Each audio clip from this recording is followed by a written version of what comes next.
Hello, everybody. I'm B, and I'm playing Violet. Sup, nerds? Okay. I'm Alex, and tonight I am playing Cyrus Eldermar. Greetings, nerds. I am Sarah, and I am playing Cinda. Hi, everybody. I'm Juno, and I am playing the Ashen One. And B, your straw really threw me off there for a sec. Leave my straw alone, pal. I'm sorry. Pow.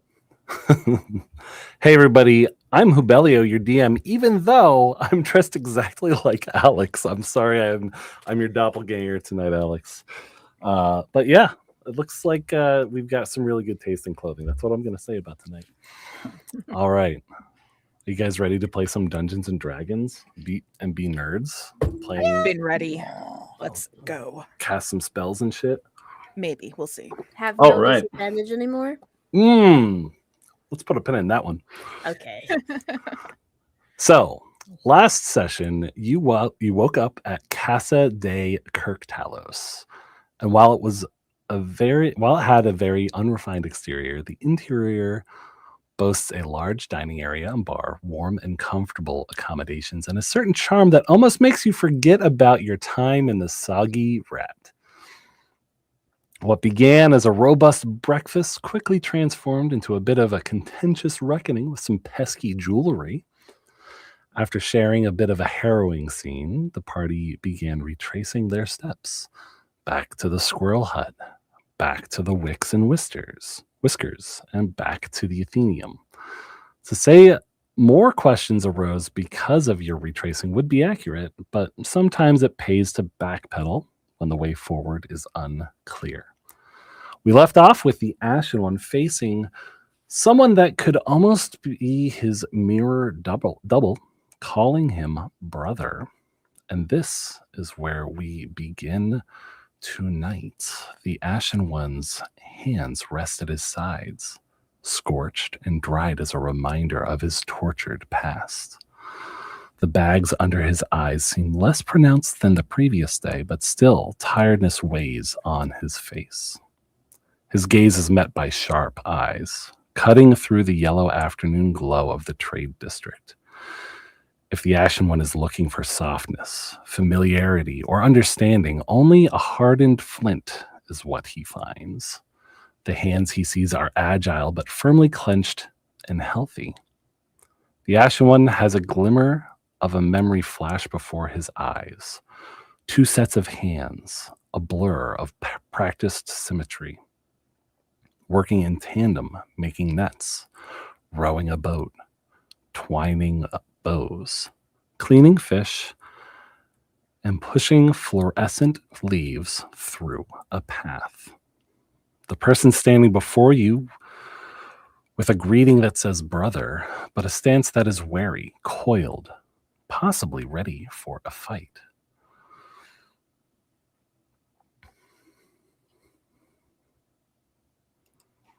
We're starting right there. You're done? I'm done. Okay. I was hoping you'd have more because I'm so not ready for the emotional turmoil this is going to induce. Ash is he's gonna kind of slowly pull the little note that he got from Malcolm Ramel out of his pocket, and he's gonna look at it and he's gonna turn it around and show it to him, and he's gonna say, "Brother, are you the one whose name is on this note?"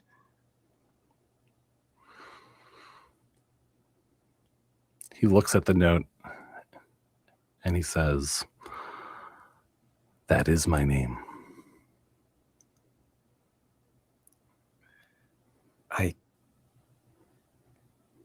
I don't remember.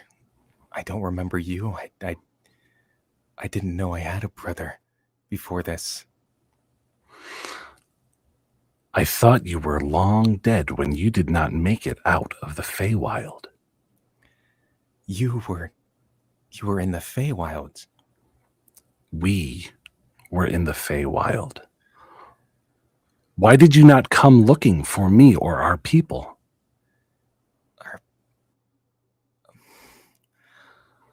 Our people, I'm sorry. I don't remember this. All I remember is waking up and being in incredible pain, and I met somebody over there, but it was not you. I do not remember. I do not remember you or our people. He looks over you and he says, "You've lost your memories? Who is it you think you are? What is it you have done over these years?" I am known as the Ashen One. I also have names and given to me by past acquaintances that I have gone by. I don't really know what my name is. This explains much, but why are you and your team not with Malgan? You know Malgan. He's unfortunately has moved on. Where is he? He is dead. Dead? How did he die? We had tried to save him. We were coming back from one of his excursions out into the water, to the ocean, and an unfortunate incident happened with one of the tadpoles coming down. He was eaten. So you did fight one of the tadpoles? We did, and we killed them with the assistance of a knight.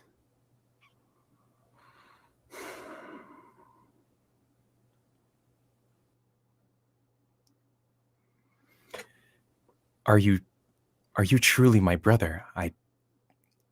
He's gonna kind of like slowly reach out to to reach at the side of his face, because it's like looking into a mirror for him. Mhm.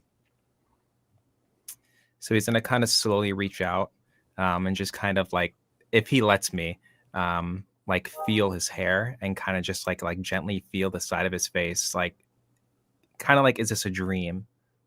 He catches your hand, or he tries to catch your hand. Are you going to allow him to do so?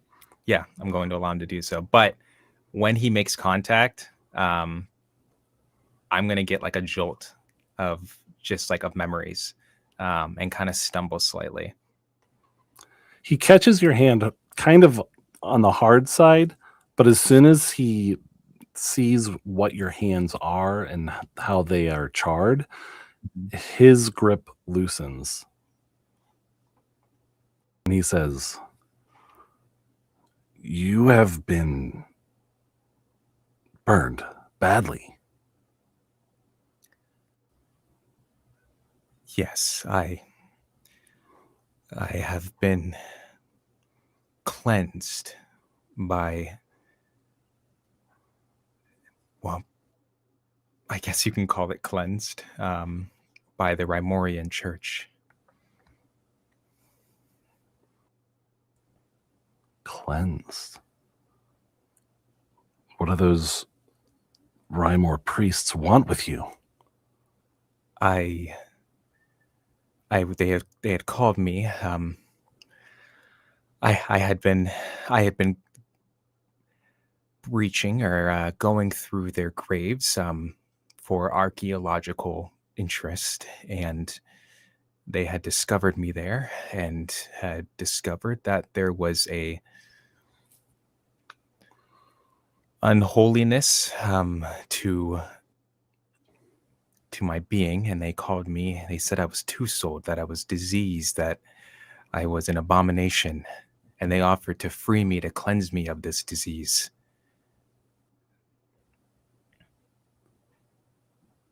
Looks like they just defiled you. I wouldn't say that. I mean, it hurt, and I didn't understand the pain at the time. It is standard from what I understand. They peeled back my hands to expose my tainted flesh to the fire, and they cleansed me. They didn't defile me. They cleansed me. Is anyone still hurting you? Is this still going on? No. I was freed. I was released.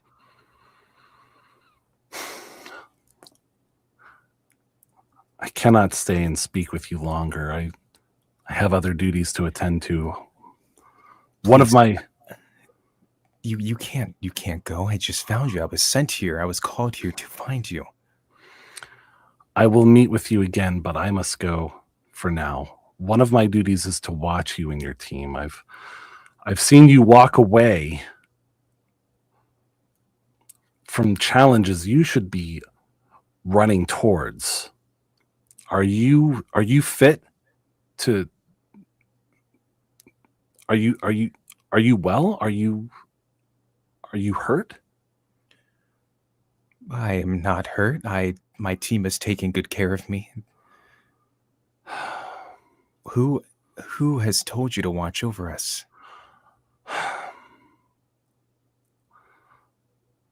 By some associates of Malgan. You are expected to be heroes. You need to, as long as you are fit, there are things you need to accomplish in this city. You are expected to accomplish in this city. I cannot stay with you. I have other obligations to attend to. If you want answers to your questions, if you want your memories back, the best advice I can give you is to stand up to the evil creatures attacking the city and figure out who is behind it. They threaten to take power that is not soon relinquished. I don't understand. I mean, we've fought against, some of the people here. We haven't seen more than just the tadpoles and a crazy guy with squirrels. There was an attack in the agriculture district. That was them. That was who? The ones trying to seize power in the city. There's more at stake than just the fate of a solitary city here. You're expected to do great things here. These things threaten the safety of many people, including people that were once your people. Maybe they'll be your people again if you can get your memories back. I'm going to see about if I can figure out what is to be done if Malgan is truly dead. I will find you again.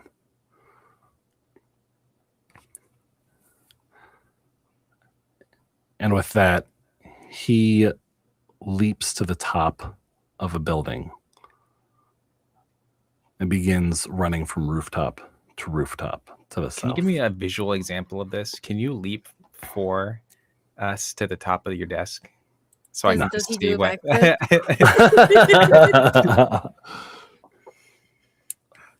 Let's see. I'm gonna see how athletically he Like if he just hits the wall and drops, and it's really awkward. And he just Natural has to one. hobble away.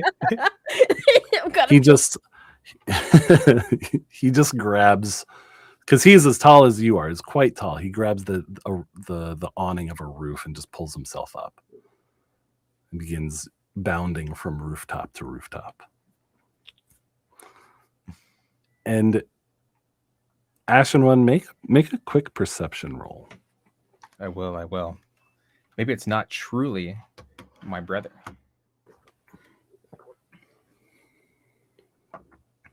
Ooh. I think my perception is 5. Yeah, 19. You hear from around a corner Oh. a voice that just says, delicious.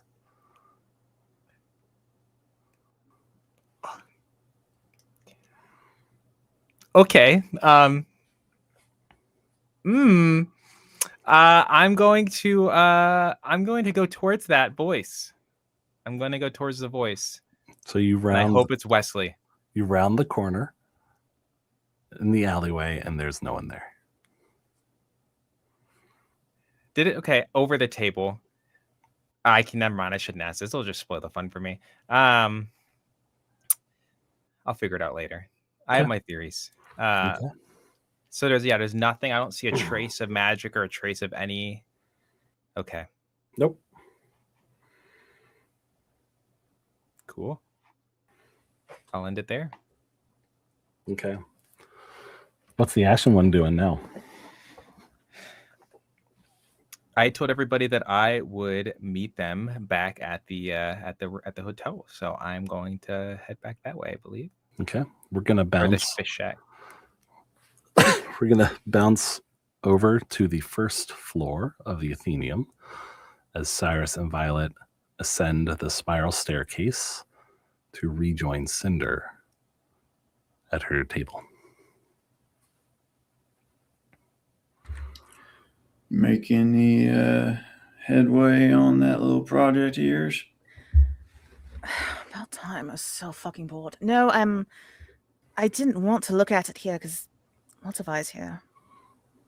So I'll take a look at it later.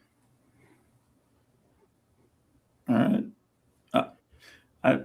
You're worried about folks reading a dead language that no one can read. I'm not. Sorry, I'm not. I am being a dick. A little. My apologies. But I appreciate your caution. I just thought maybe a little bit unnecessary in this case. It stands out. All right, and I don't know. I don't want to get any more attention on us than we already have. Oh, yeah. Like I said, I'm all for keeping a lower profile. Trust me. So, well, back to the shack, I suppose. I suppose. Back to the shack. Sounds great.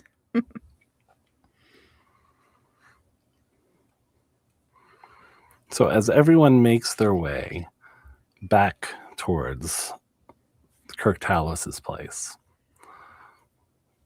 you go through the University District, past the Wicks and Whiskers and the Trade District, and as the three of you are walking, Cinder, Cyrus, and Violet,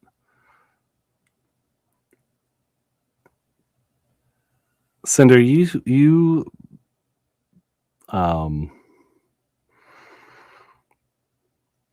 detect something that you have become quite familiar with, as a spray of sparks reveals a smiling mouth. And then a leather-clad woman with red skin and horns appears and says, "Darling, I just heard the most amazing news." And Cyrus and Violet, you see this person as well show up.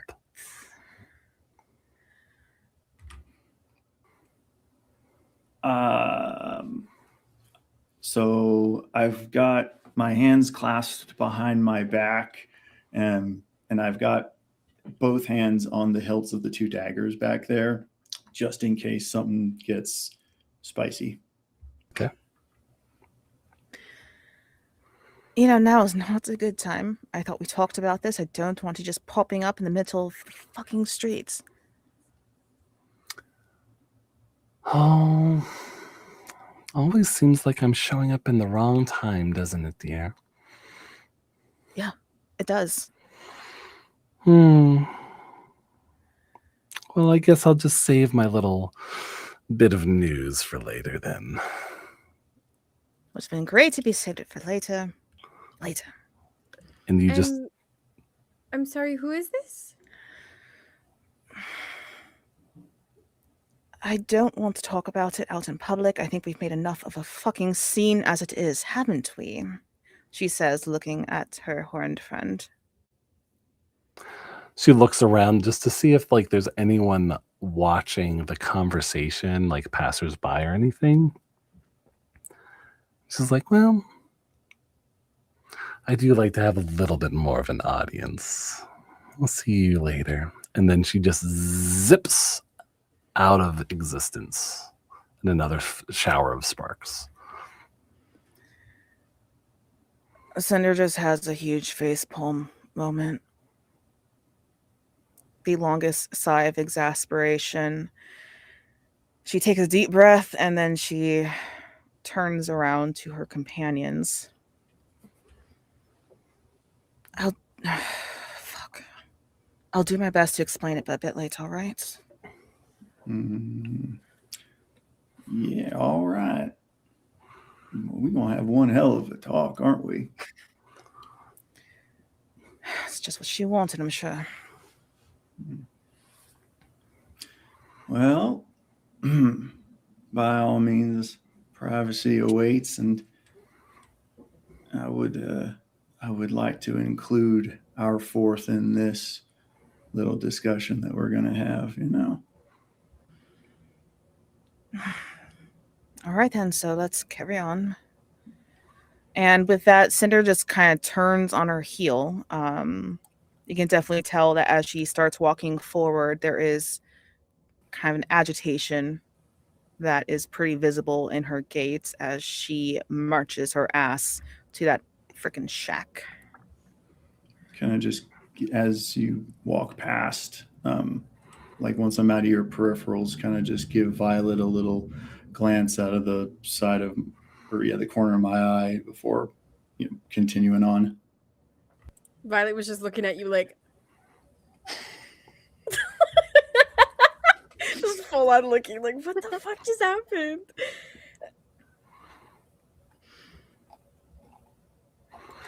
Everybody in our party has some extra nice quirk. I'm just waiting. I'm waiting to see what Alex has designed. Minus It's being in love alcoholism. with me. Sure, Oh. we got something. I know we got something. I said quirks, not ailments. Ooh, fire, dude.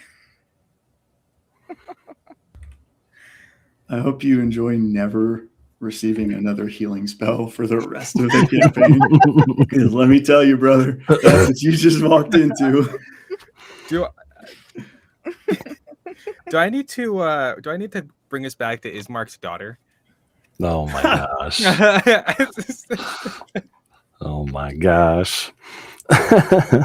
Different campaign, folks. So as you make your way back, there are groups of people that there are some that like ask for autographs as the heroes of the Squirrel Hut. There are some cultists, or I'm sorry, some folks that are associated with the Temple of Jelly Light, Divine Jelly Light. So you see them. They don't stop you for conversation necessarily, and then you are seeing like the typical posters. There's propaganda posters for Seagate being for Drylanders. You're seeing agriculture district cleanup posters. There's also a warning poster out. I think you guys saw about the Mad Mage returning to his tower. And then like every once in a while, you also do see a wanted poster for a very muscular Yuan-Ti. And unless you're looking to interact with any of those people or any of those posters, you would make your way back to Kirk Talos's. And I would say the Ashen One is probably there first. Are you just stopping in at the tavern, like the pub area, the dining area? Yeah, I would say he's just kind of standing there, really awkwardly, not knowing how to what to do or who to talk to, and just kind of waiting there. Okay. Drinking his juice he ordered from the bar.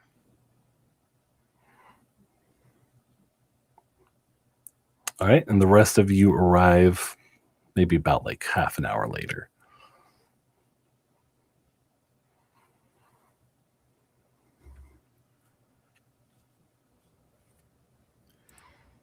Hello, Ash. Hello. It took y'all a bit to get here. Yeah, sorry to keep you waiting so long. Did you all learn anything interesting? Yeah, I'm pretty sure there's something Cinder would like to share with the rest of us.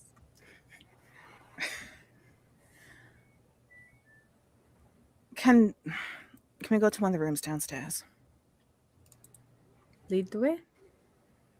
All right. And with that, she does lead the way.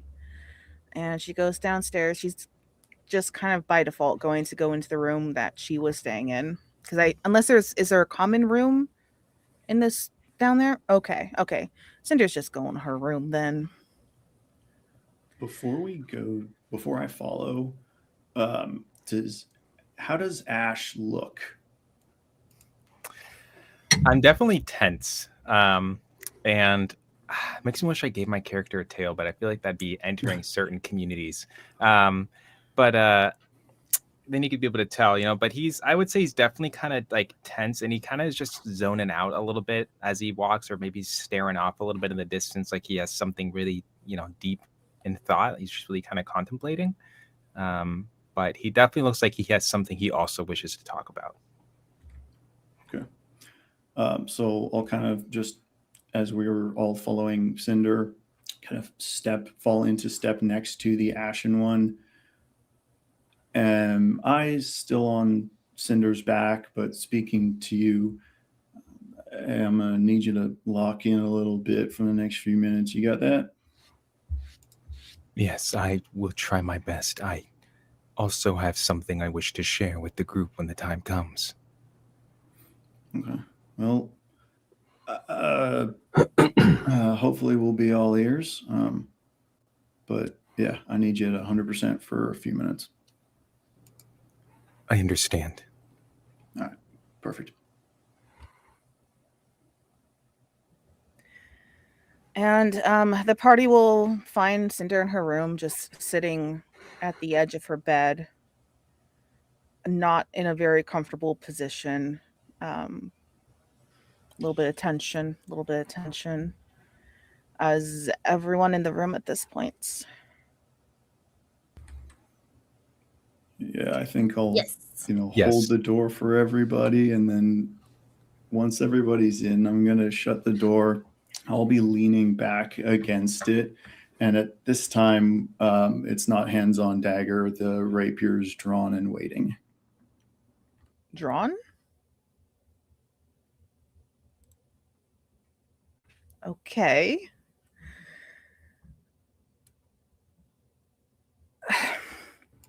I'm just gonna kill Cinder on sight. I'm just Certainly try. We've seen how you go down.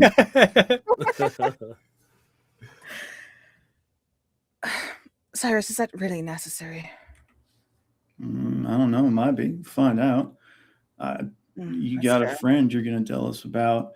I would like to be ready just in case. Obviously, she's magic, whatever she is. I mean, do you really think I am overreacting in the moment? I don't. No, I don't. I really don't. Fine. I didn't want to talk about it right away, especially since I didn't get to know you all that well yet. So some of my abilities, they are my own, but not all of them. That woman, Ash, she went there.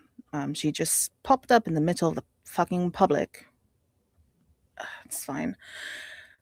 She and I have a bit of an arrangement, and that's where I get some of my power from. There's a whole lot of nothing there, Cinder. All right, what do you want to know?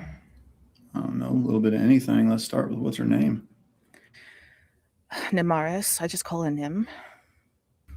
As soon as you say that name, Great. The four of you are in the room, and there's like a little bit of seating area. There's the bed, and then kind of set back a little bit further away from the door is like a washing area, like with like a mirror and stuff, and there's like a bit of like a magical puff or like a bamf, like just like and something materializes, and it is a room divider that divides where you are from that like mirrored area, and it's kind of like a paper room divider, because you see like a shape behind it, and you just hear some humming coming from behind the room divider.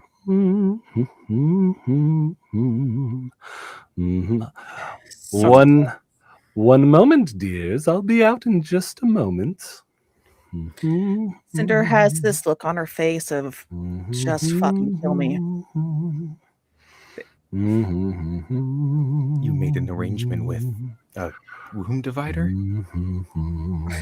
Fucking wish I did. Alright, I think you've done enough. Just get the fuck out here. Just a moment. And from the right side of the room divider, this woman again leans out, and she's got like a bathrobe on and a towel covering her head, and she says, I suppose I'm just about ready. And she walks behind the divider again, and then steps out from the left side, and has immaculately done hair, a ruby sequined ballroom dress, and walks out and says, yes, my name is Namera, and it is a pleasure to meet you.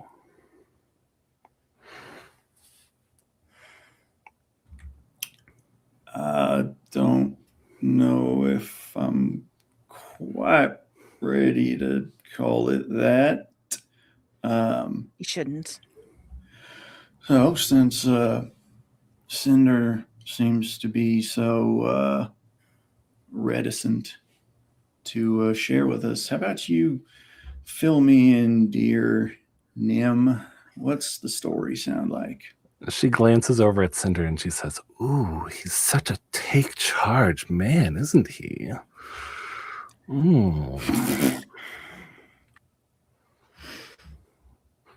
right, why don't you go and tell your story? I'm sure that you're going to have quite an interesting interpretation of it. Oh, I think this tall one over here has a little bit of a story to tell, actually, don't you? You all can just consider me a little bit of a spirit guide for Cinder. I just help her out from time to time when I can. I'm kind of like a helpful fairy something or other. Don't worry about me. But You should absolutely worry about her. she points at the Ashen One, you have something very juicy to tell, don't you? I guess so. You. What? Is the Ashen One standing up right now, or is he sitting He down? is standing up, and he's very confused because he's like, "Oh, how does she know?" You know. She walks behind the Ashen One and just drags her finger from shoulder blade to shoulder blade as she walks behind you. And she says, you've got a tasty little secret, don't you? Well, if you're not talking anymore and I'm not being rude, I guess I can elaborate on my afternoon. I bumped into the person I was supposed to find from Malgan Ramal's letter. I found my brother. Well, he found me, and he looked just like me, and it was a lot. It was a lot. He said that he was working with associates of Malgan Ramal's, and that the incident that Helen was questioning us if we were the culprits of, he was saying that was caused by the people who are trying to do bad in the town. He was working with Malgan Romero, or associates of him. Did he tell you who exactly? He did not, and it was a little frustrating. He said that he would be watching and that he would be back. Was there anything beyond that he gave you, or was it just I'm watching you, I'm who you're looking for, and He said that he kept asking if I was fit to be a hero, if we were fit to be heroes, and that we're supposed to be heroes. And I said that we stopped some squirrel guy and we fought this tadpole, and he seemed, upset that Malgan Ramel had died. You seem surprised, though. He didn't seem like, I don't know. He didn't seem like he knew. He told me that he was going to verify this information and tell his associates. I would have thought information like that would travel rather quickly. we're supposed to be heroes? I'm sorry, I'm still kind of stuck on that. Who is holding us to that expectation? It's honestly a rather silly one. I don't know. It was a lot for me to be face to face with somebody who was claiming to be my brother.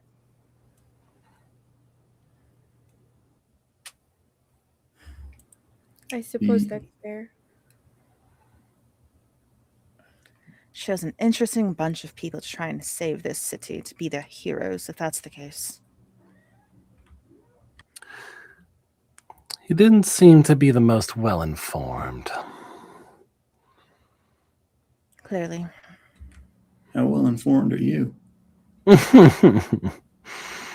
You'll find out. And with a zip, she disappears.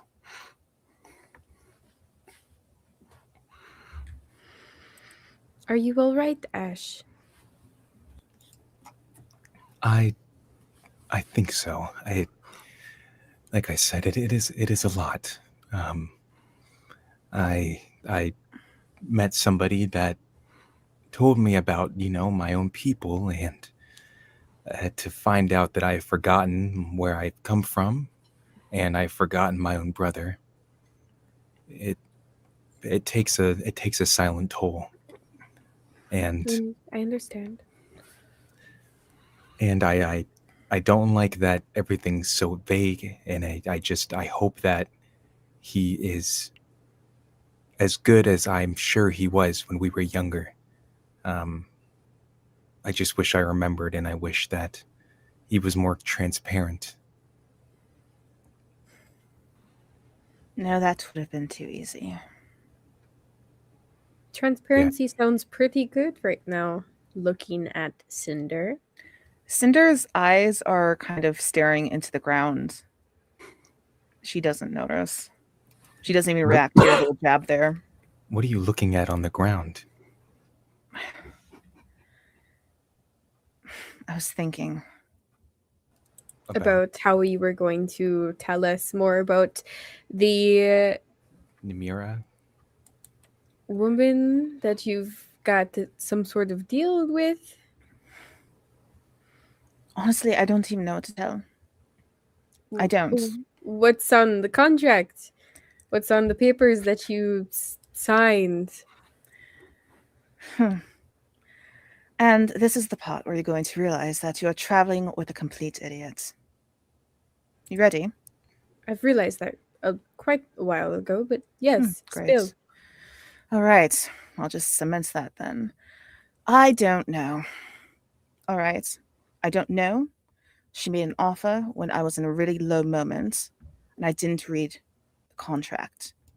Have you asked her what the contract is? She's not one for giving specifics either.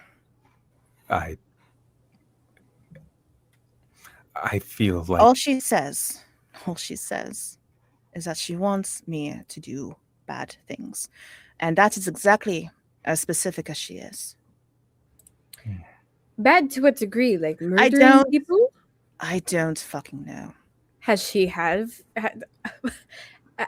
made you kill people? Not that I'm aware of, no. Do you have moments where you black out? Moments you can't remember? Not that I can think of, no.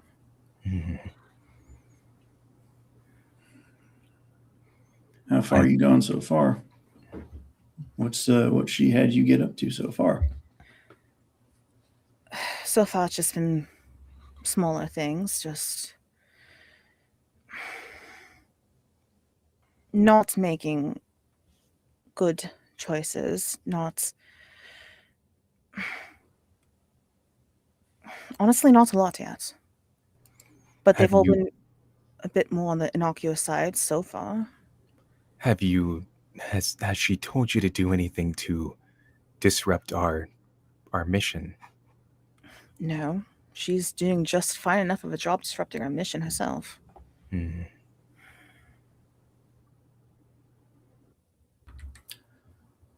How's she done that besides this pleasant encounter? Well, that's all she's really done. Sometimes she tries to talk to me, and I'm not in a good place to talk to her, and I tell her to fuck off.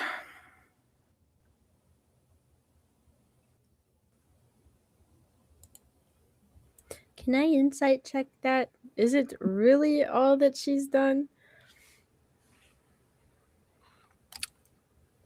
That would be what, an insight versus either persuasion or deception on Descender's part, I suppose. Yep.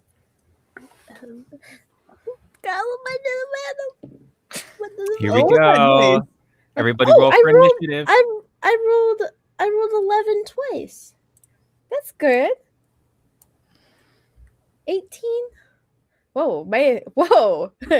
I think it just hit me that my insight's a 7. Okay. Pretty good. I didn't get that high. Okay. So given the fact that you exceeded her check, you would get the sense that Cinder is holding something back.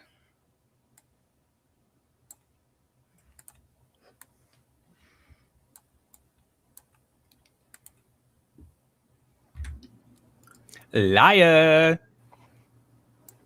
That was an Ashen's voice. Ashen One said That didn't sound like Ash at all. Weird.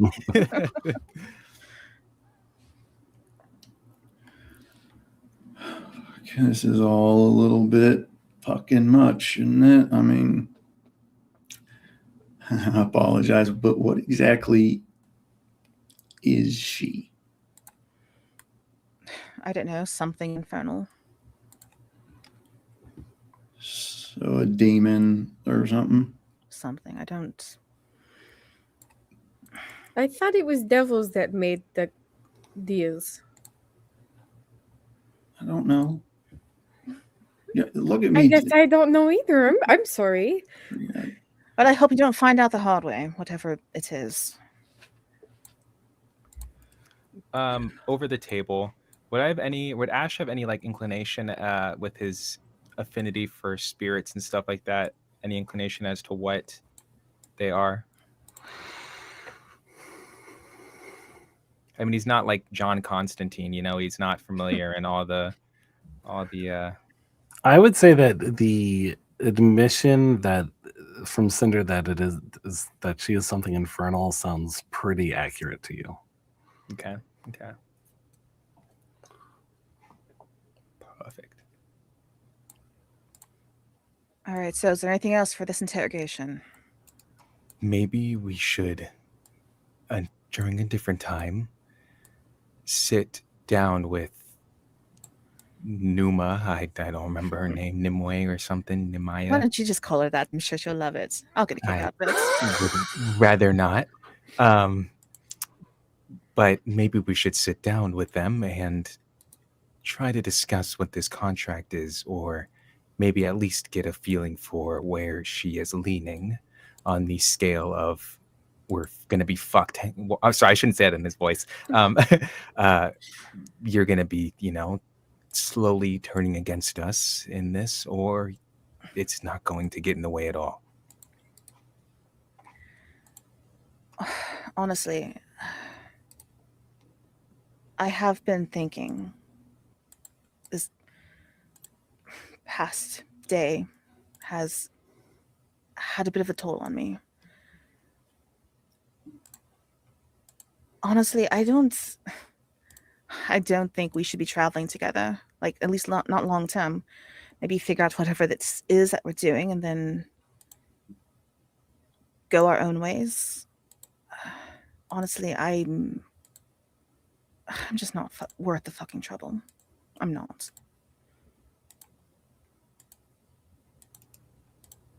I think that we can talk about that once the job is done. I feel like if you commit to that now, then you're more likely to run and leave us when we need you most. I don't plan on running. I don't want to leave anyone in a bad spot. I also don't want to put them in a bad spot either. What It's not if my intent. Noom, That's good. Uh, Keep it up. Nemo, not Nimara, what if they tell you to run? Would you have to run? She's never told me to do something that I was physically bound to do. Okay.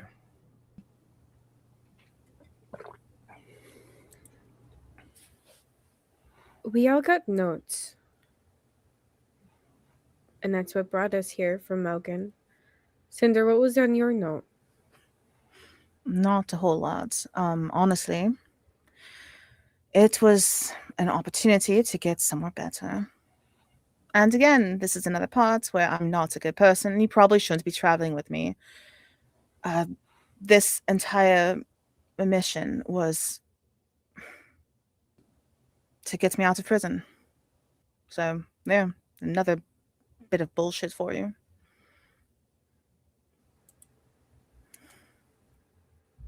All right.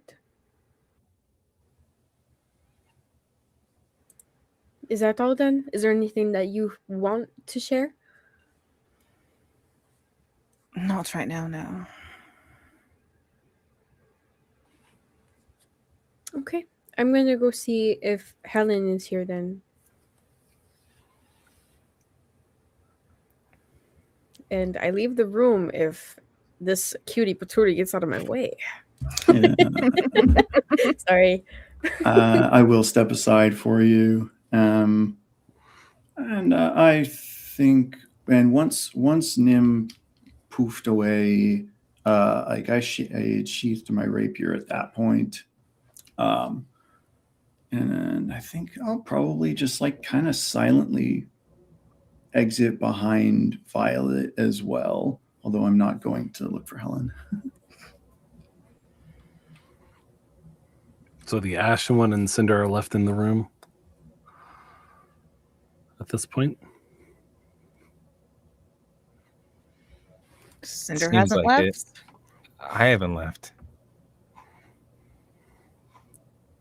All right. Well, if Violet and Cyrus have taken their leave and Ash is still there, Cinder is going to kind of just look up at him with a bit of a quizzical, expectant look. Is there something else? To ask about Nim or I don't know. You're still here and the others have left. I don't know. I guess my question is, how are you doing? Truly. You know, no one's really asked me that in quite a while. Not good. Really not fucking good. Having to come to the fucking realization that you're not a good person. Always tried to be. And God, brothers and sisters are always right, and having to come to terms with that is not, it's not easy. That is fair. I often look in the mirror sometimes, and there are moments I see parts of me that I would prefer to keep hidden, that I think to others would make me seem monstrous. He's gonna kind of like just not awkwardly, like surprisingly not awkwardly, like he's just gonna kind of put his hand on your shoulder, like kind of like fraternally, like brotherly, and just kind of like look at you and lower down a little bit, so he's eye level, and just kind of be like, "You are not a bad person. Anything that you do that is bad is most likely Nim. In this party, you have helped us. You have saved me from nearly dying. And I don't know your history, but I know the person that I have learned to fight with and trust in a battle."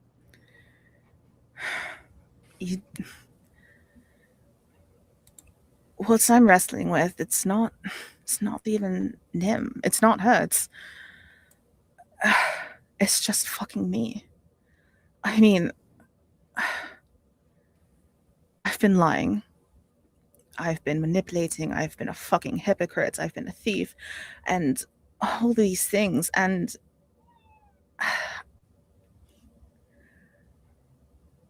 it's not how I was raised. And I don't know. It's not Nim though. I mean, you look at me, and I don't look like everyone else. There's a slight hint of my father there, but that's really about it. And since I was a child, people have called me all sorts of things: abomination, monster, corruption, stain, all sorts of things. And I was able to just shrug it off. And no, you're fucking right. This past day, we were down there in the sewers, and we were surrounded by people trying to hurt us, and then there was all this blood and everything. And then when we got up there and we're trying to deal with fucking Squirrel Man, that is when I was dealing with emotions I haven't had to deal with before, and they're not good emotions. I've never been in a position where I wanted to hurt someone, and I did. I wanted to hurt them, and I wanted to hurt that man, and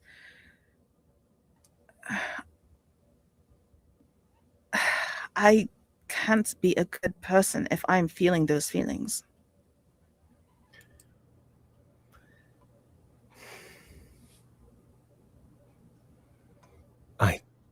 I don't know what to tell you. I think we all get feelings that we're not necessarily proud of. Urges, either to harm people, to run away. But, it's how you act on them. I have a side to me that I am not proud of. Something that in time I would like to share, but I just think that right now there is so much going on that it'd be a lot. But I don't think your brothers or sisters would be upset with who you are today. I think that Sorry, I wasn't clear. I can see the confusion though. Not family. No. I grew up in a temple and an abbey. Those kinds of brothers and sisters. And let me tell you, they're not proud of me. As soon as they got the opportunity, they kicked me the fuck out. well, at least it brought you here with us, and it's sometimes you make your own family, which I'm learning. I walked alone for a long time. I've made friends who have dragged me out of pits that I would probably say are worse than some of the infernal areas. I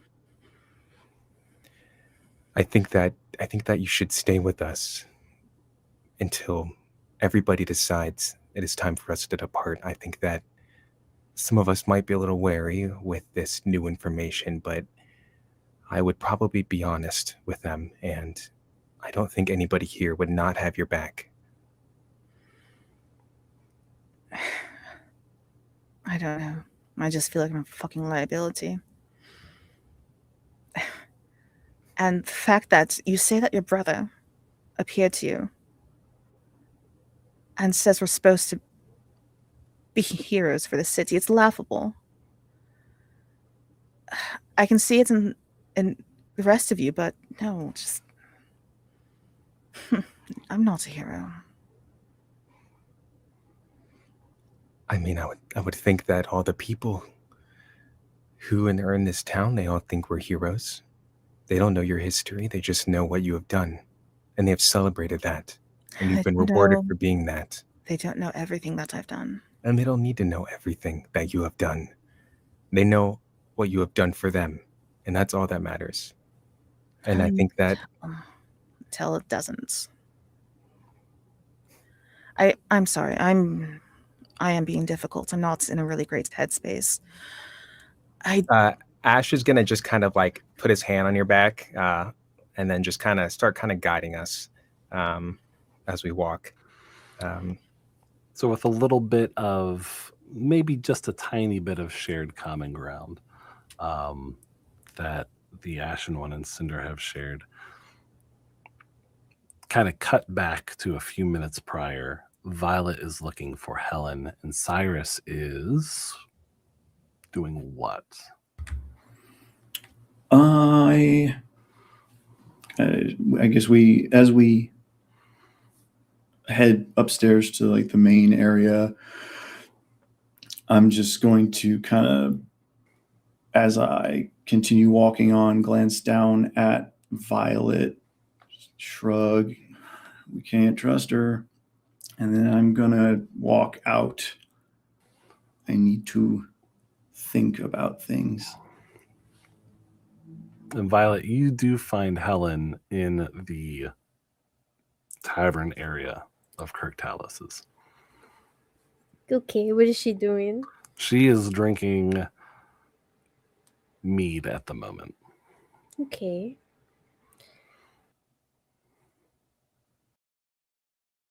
I will approach. I'm assuming she's sitting down. Yes, Okay. at the I bar. will sit with her then. Okay. Sit next to her. Well, if it isn't one of the heroes of the Squirrel Hut. I don't I don't really like that name. We kind of light on the we. Burned it down, so it's not much of heroes of the Squirrel Hut, maybe heroes that killed crazed old squirrel man. I'm sorry for your loss, by the way. Not much of a loss, darling.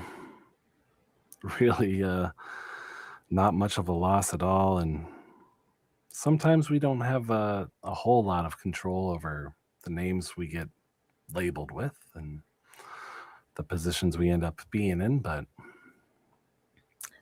you know, you can take advantage of this one. I think there's some goodwill in that name. I'm very familiar with the way being named by others works. I had a few questions. Mhm. One of them is me kind of riding on the offer that you gave us about if there were any kind of like tools or weapons that we wanted. Mhm. I was curious if you had the ability to find people. Finding people. I can. If you have a name and they're in this city, I can see if I can locate them. Yeah. Okay, well, he should be in the city unless he decided to swim away. The person that I am looking for is named Vorenvel. Vorenvel. He came to the city with us, met with was supposed to meet with Melvin Roma with us, but then he joined up afterwards. And I think it's very important that we get him back. Do you know if he was a human, an elf? He is a Triton of blue complexion. I see. Is he Valkyrie? I believe so. Okay.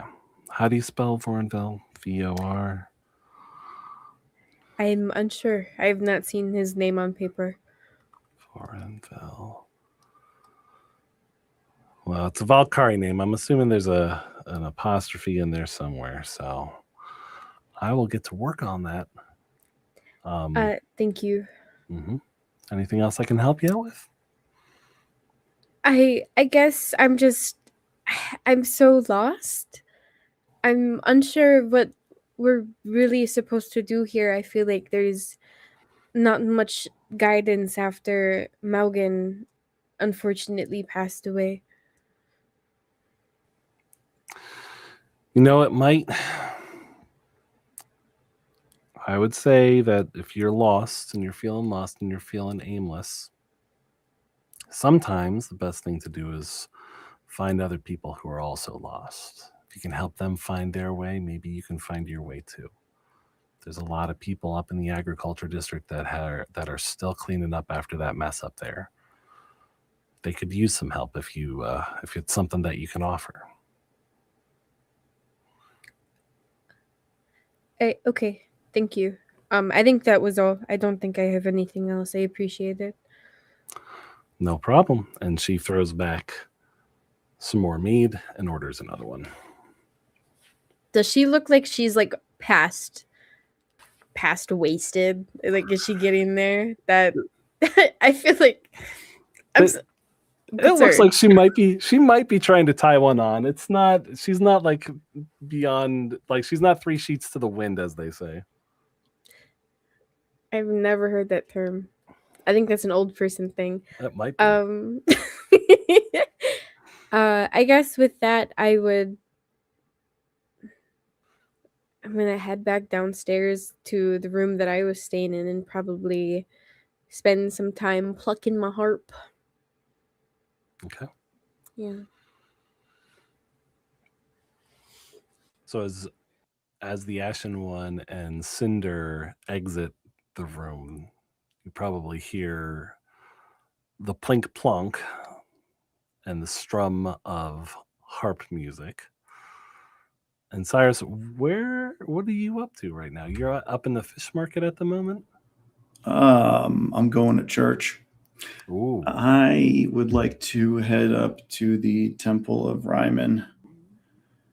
Is this the one in the University District? Um, That's where the funeral procession started, yeah. And that's where oh man, I forgot his name, but the priest put the big book as well. It's the same spot, right? That is correct. Perfect. Okay. So that is exactly where I am going. All right. Let me take a look at some information here.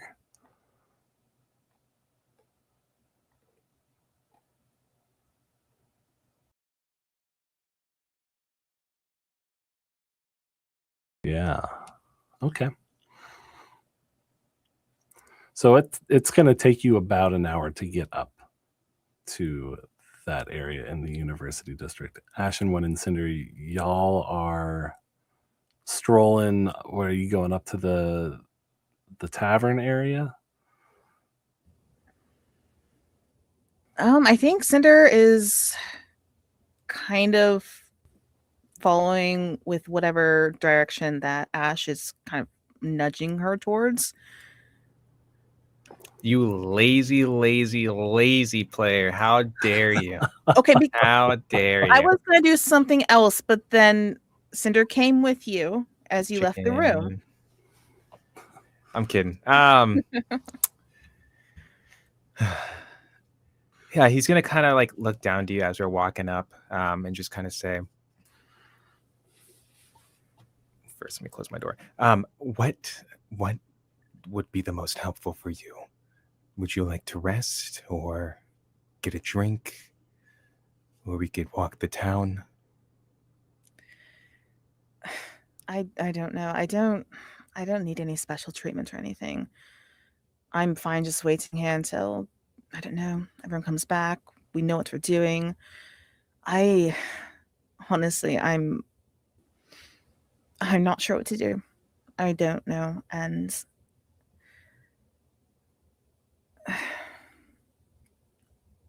whatever works for everyone else. I don't know. Let's see if we can find Cinder. You're Cinder. We can find Cyrus and Violet and check in with them. All right. So we're just gonna kind of get to the top of the stairs and look around, and I guess what do we see? You hear, before you even really get a chance to look around, you hear a voice ever so slightly slurring. You know, Hero's supposed to be like not sorry, sad looking, like down all the time. And you see Helen over by the bar, still drinking mead.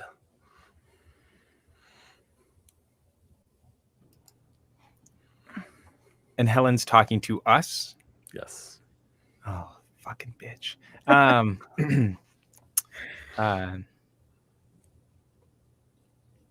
Were you gonna say something? Cinder is going to look over at her.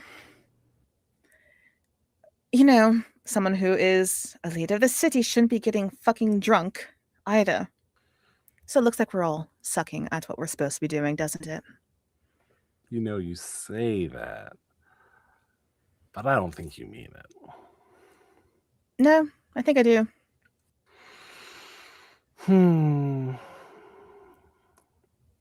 Well, maybe you should just sit down and have a drink. No, that is not what I need to do right now. Okay. Well, don't have too much fun being the heroes of the Squirrel Hut. God, can you please stop fucking saying that? Everybody's saying it. Then they should all stop fucking saying that because it's preposterous and silly and stupid and that Squirrel Hut is barely standing. They'll be back.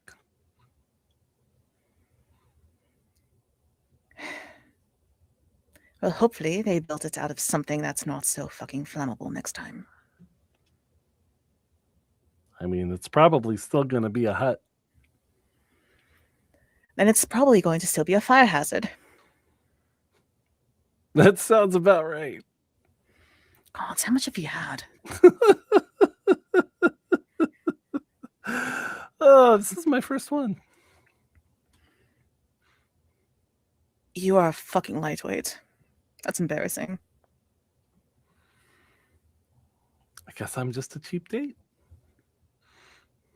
And a lonely one.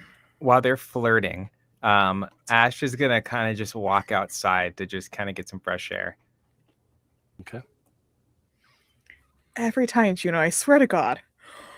Well, yeah, Why? you went for the mans, and now you're going for the womans. I don't have words. I don't have words for you right now, sir. That's okay. Ashen One, as you said, you're stepping outside, like you're going Yep. upstairs again. You're going outside. Yes. As you step outside, what you expect to see is the fish market kind of like in full swing, even though it's like a little bit later in the afternoon. From what you remember, it's basically like an all day, as long as there's light out type of operation, while there's a lot of hubbub, there's a lot of action and activity. It's not what meets your eyes. You're not exactly sure what's happening because Cyrus is across the way. Like he's kind of like on the other side of this market open area.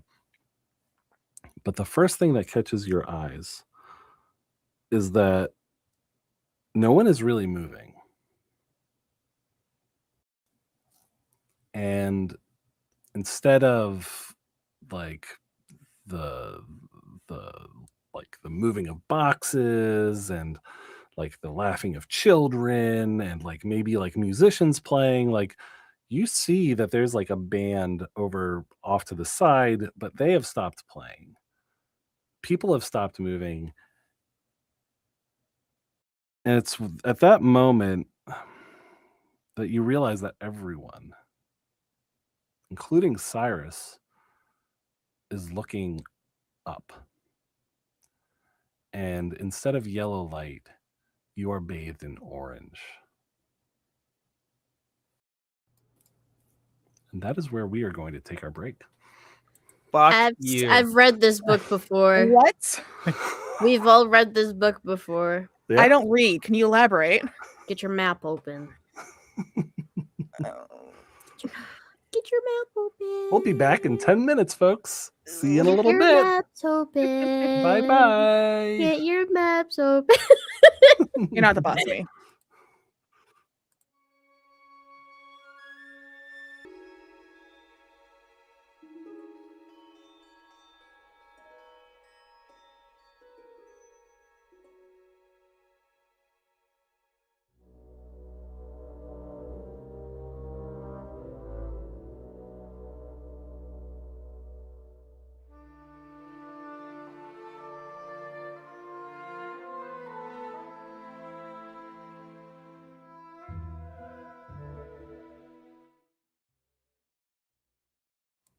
All right. We are back. And as we are back, Cyrus, you realize that upon reaching the end of the walkway out of the market, that an orange light has shone from above. And the jellyfish, there's a jellyfish directly above the market. And it is no longer glowing yellow. And all activity seems to cease with this jellyfish glowing orange.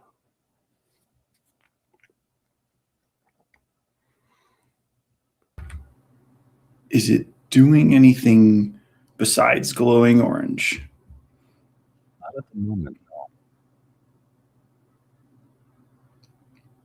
There you Can you say that one more time? You were really quiet. Oh, it is not doing anything other than glowing at the moment. I mean, if that's all it's doing, I'll kind of keep an eye on it, but I'm going to continue on.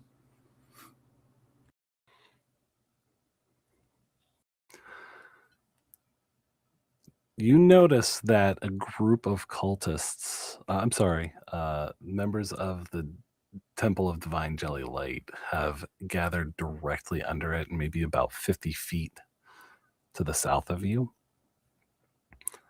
And they form a circle.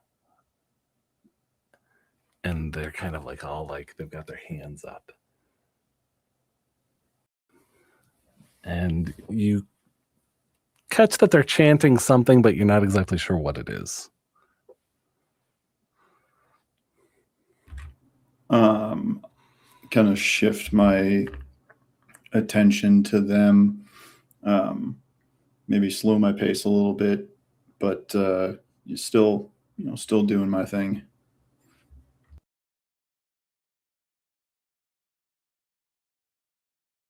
Okay. And the Ashen One, you're also seeing this occur. I think it's about time somebody walks up to these people. So I want to walk up to the lovely animal enthusiast, the jellyfish cultist. Yeah, you're making me say it. Because I want to get a better hear of their chanting.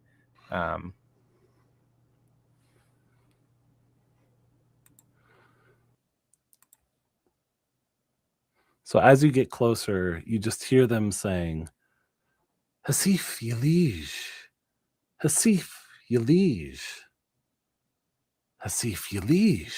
He is here. He is with us. Excuse me, may I ask what you are doing for my own understanding.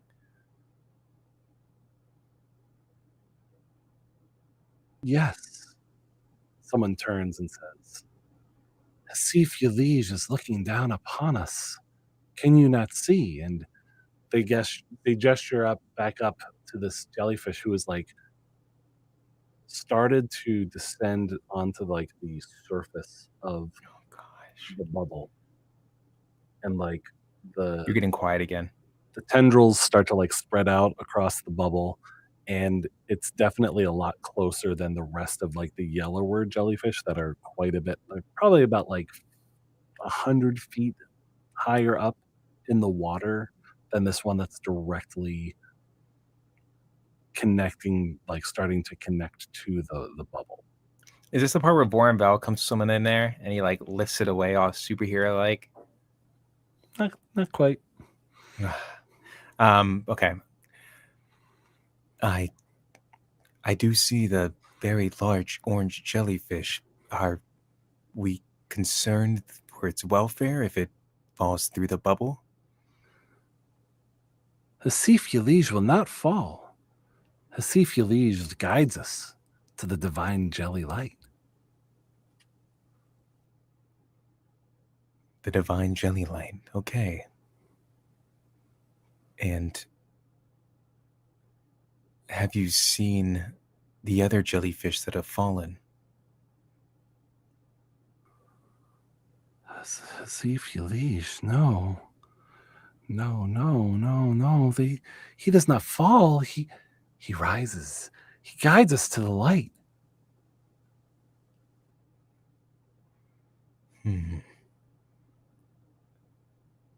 God, I really don't want to start a battle with these fuckers.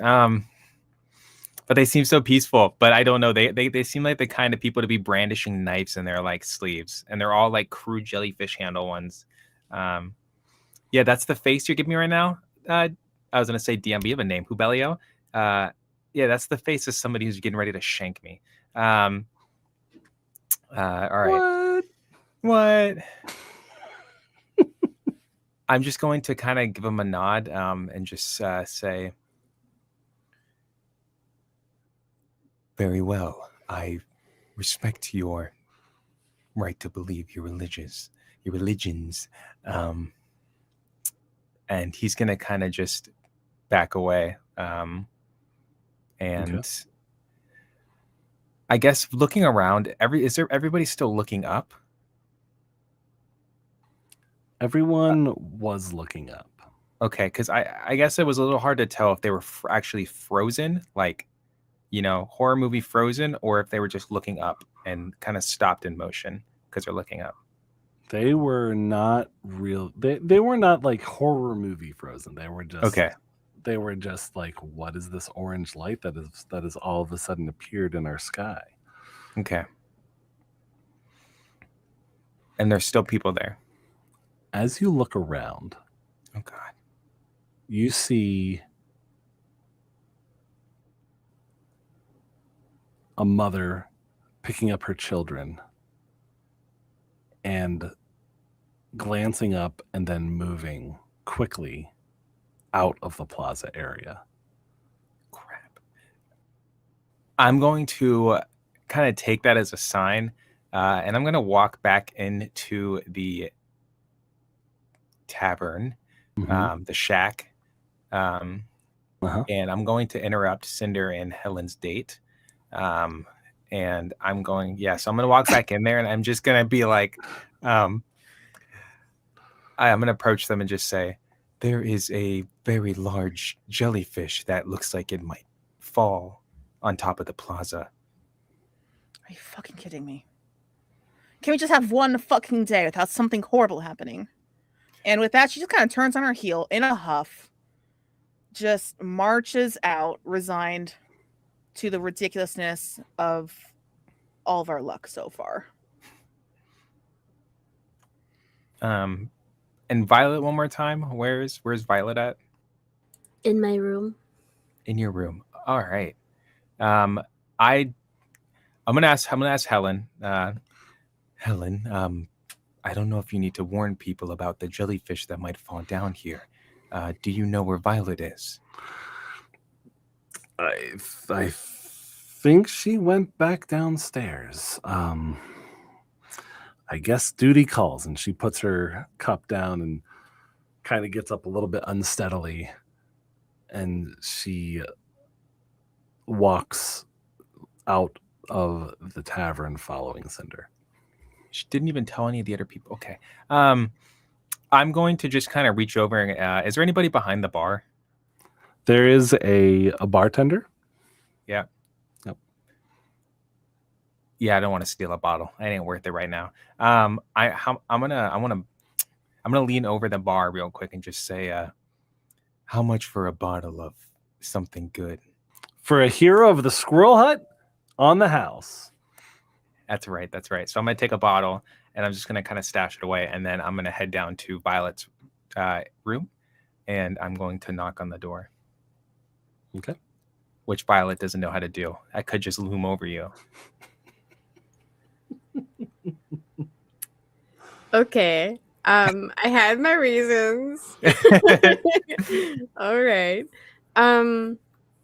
Yeah, Violet would stop the plane and get up and open the door. Ash, what can I do for you? There is a very large jellyfish that looks like it might fall through above us. It's just one thing after the next. Okay. I'll walk past you and start heading up. And I'm going to follow up as we kind of try to get outside.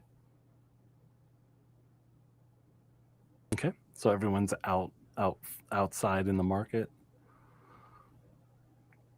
Yep.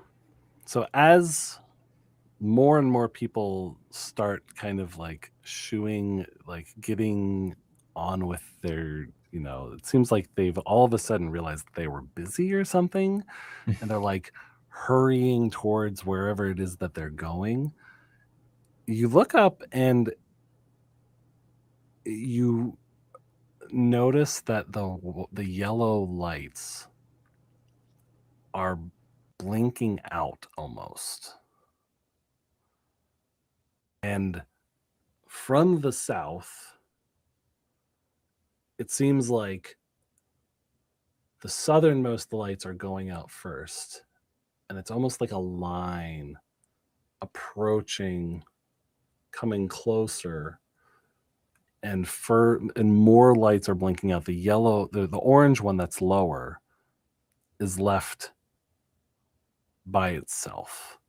And you realize that there is a shadow being cast by these yellow lights being drowned out. And only that orange light is shining in the sky at the moment. So it's just pitch black in the world of Seagate right now. I cast a 9th level, no thank you. Yeah. Minus the orange light. It is a dull orange light that feels like almost like in a haze or in a fog almost. It's fighting against darkness. So it's kind of like that weird way it looks like when it's an eclipse outside. It just feels unearthly and bizarre. Exactly. Yes. Cool. Great. Absolutely. Love that for us. Mm-hmm. I think it's pretty safe to assume that this has my attention now. Helen goes over to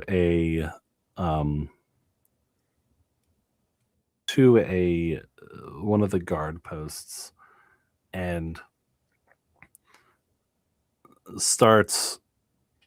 picks up a wooden stick, a mallet, and starts banging on the side of this watch post. And to your surprise, there's actually like a little like gong in there, like almost like a cowbell. And it is an alarm that she starts ringing. And at the sound of this alarm clang, people start scattering very quickly.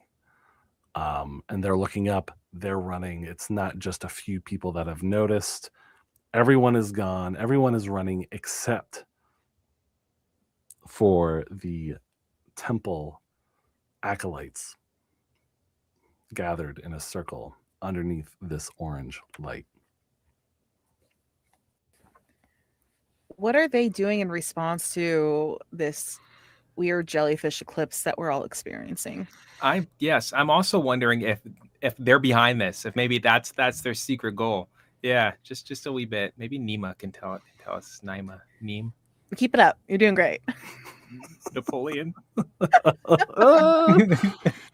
Weirdly, it does not seem like they have changed what they are doing. You hear the words Hasifilige.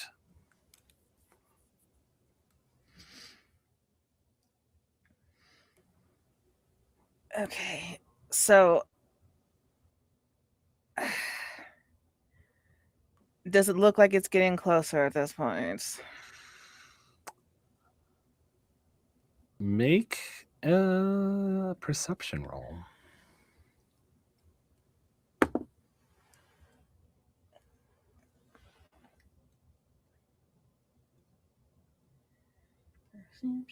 That's gonna be a 13.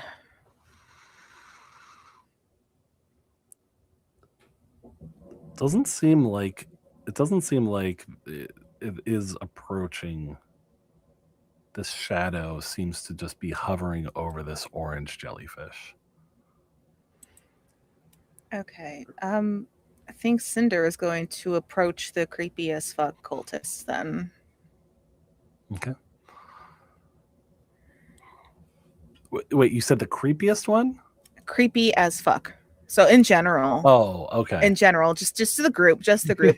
Is there okay, but since you brought it up, is there one in particular that is giving extra creepy vibes? It's gonna be some guy that he's facing away, and when you go up to him, he's gonna turn around and it's gonna be Bombrin. And he's gonna talk about his Squirrel Hut date that he was. I have theories, but Jubs, go on. So this is actually someone that I believe some folks have met. I believe Cyrus and Violet. Did Cinder meet Phil? I think we all met Phil, though some of us had much less interaction with him. You hear him saying, Hasifilige. Oh, hey there, friend. How are you doing? I was doing just great today, and then I see all of this happening. Are you part of this? Are you doing something to cause this to happen? People are scared. What you mean? I mean, we just found this jellyfish who, for some reason, he's glowing orange, and it's kind of weird. And I've had a little bit of experience with glowing orange jellyfish, and it was not a fun time. Yeah. I think. Oh man, you're right. This isn't the first jellyfish that glowed orange. Isn't that right? I'm sorry. Do you have short-term memory or something? This was just the other day. This is their entire practice. Shouldn't you know? You're right. I mean, I remember. It's not often that they come this close to the city, and they're right against the dome. Yes, and is that not a concern? You even heard what happened at the ranch, and what happened in the college district. Oh. Why are you not moving out of the way? Well, I mean, Hasifilige has blessed us. He's here to commune with us. I'm pretty sure. You're pretty sure? Yeah. So you really want to risk your life on that? But, I mean... Let me tell you, a jellyfish that falls however many hundreds of feet through the air, it does not end well for either the jellyfish or those at the ground. He's not going to fall. I mean, he's come down The other two did. I don't know if they had some fancy name or anything, but you really should get moving.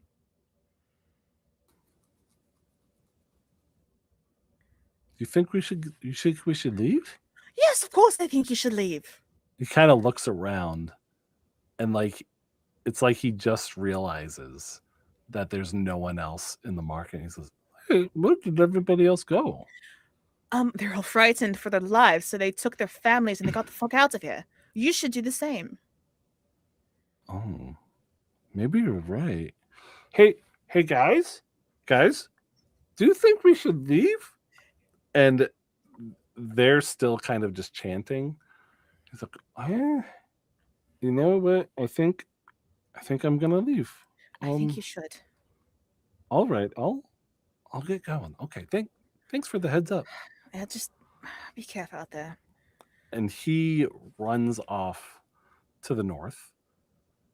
But the rest of the group is still chanting. All right, well, you all heard me. And if you're not going to do anything about that information, then that's really on you at this point. And with that, Cinder is going to look up at the sky and kind of try to approximate where the impact zone would be in this plaza and move away from there. The circle of acolytes of the temple is basically like a perfect bullseye for where the jellyfish would land if it came straight down.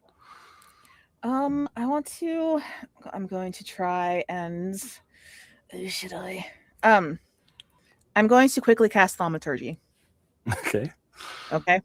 And I'm going to use my angry voice, which is louder and more thundering and probably carries across the plaza a little bit better than her normal voice. Yep. And she's going to directly at them in particular tell them, you really need to get the fuck out of here if you value your lives. This is going to fall and it's not going to end well. About 2 more of the group pause,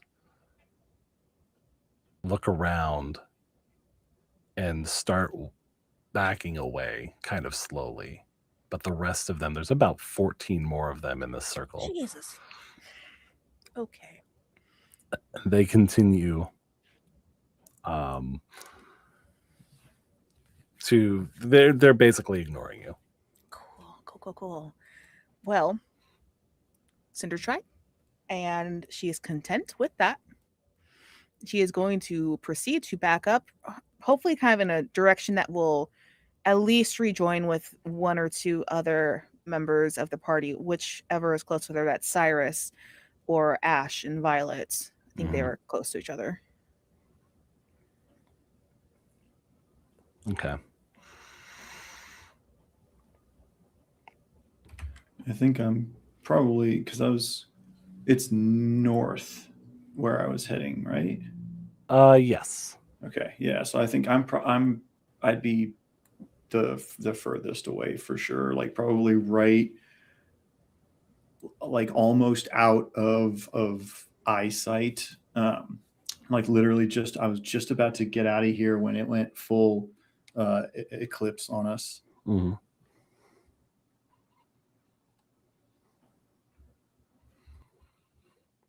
Okay, so in that case, yeah, she's definitely going back towards Ash and to Violet then.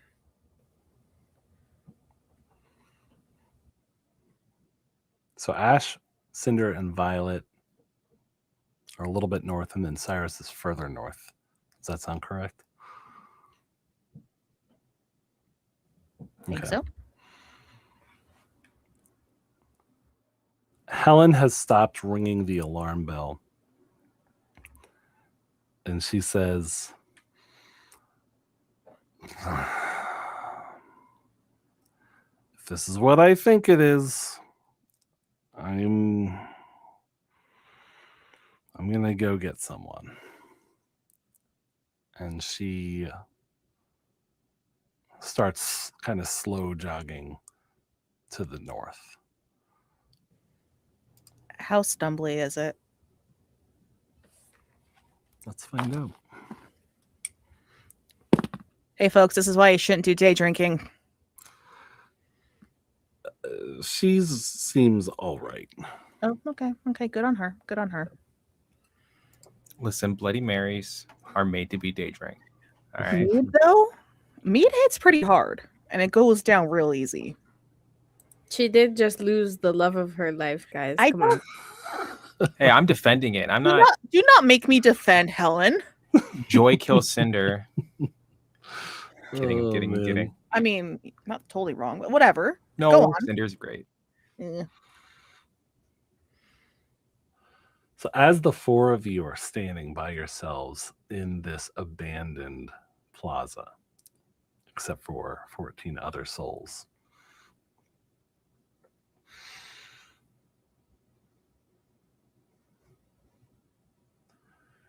you see the jellyfishes slowly like stretching further and further across the film of the dome. And it does seem like it is eating something off of the surface of the dome.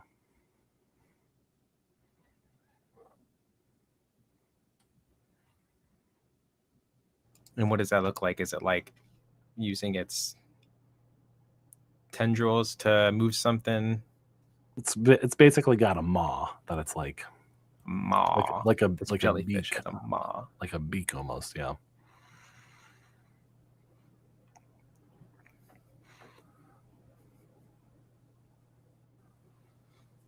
I'm gonna have Ash kind of starting to move maybe a little bit to the like outer skirts of the plaza, kind of just where it will fall, so I'm not standing directly under it. I don't really want him covered in orange goop. So he's gonna kind of just look to the others and say, I'm going to move a little bit out of the range if this thing falls. I don't wish to get covered in jellyfish. No, I think we all should give it some space. We know what's going to happen. Yeah, I'm just gonna step back inside the hut because we were just kind of like outside of it. So I'm stepping back into the hut and using the walls there to give me some cover. What's the did they have load bearing beams on that hut? This is a very Josh Darrow Barrow question. Is what are they? would it collapse under the force of this thing hitting it, or a tadpole? It's not, the hut's not under the tadpole or the jellyfish because we don't know what it is. Mhm. It's not under the jellyfish. Okay. The hut is definitely not directly under what you're seeing here. Looking at the hut, it's not something that would necessarily get blown over in a hurricane.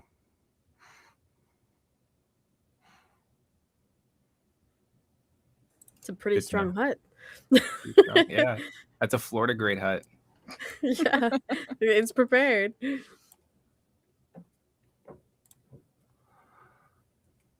As you are looking up, that shadow begins to get larger and then more defined. And it is coming down towards the orange jellyfish. For just a moment, you see like a flash of green,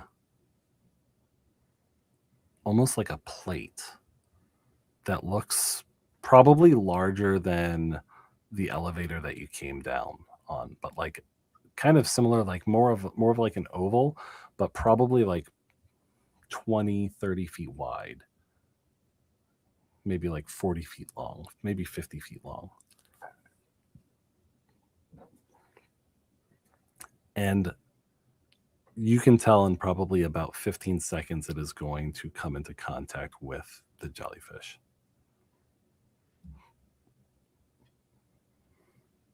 And that's in the dome going up or Further above, coming down. further? Okay, sorry.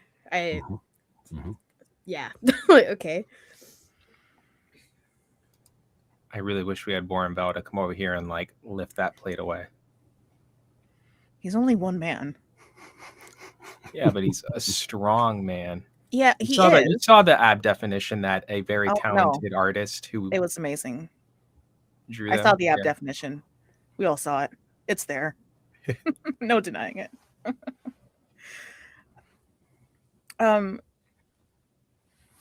Do we feel like we are in as safe of a place as we can be, considering what we strongly suspect is about to unfold? Medium. Medium? I'm a Medium. back up a bit more then. Okay. So you've got about 2 rounds of movement. So you've got what, something like 70 feet away from this. So, at least for Cinder, she doesn't want to just run as far as she can. Okay. She still wants to be close enough to kind of help try and deal with whatever that aftermath is going to look like. Okay.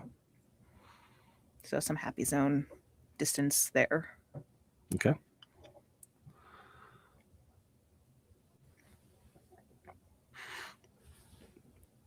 So this thing changes position a little bit.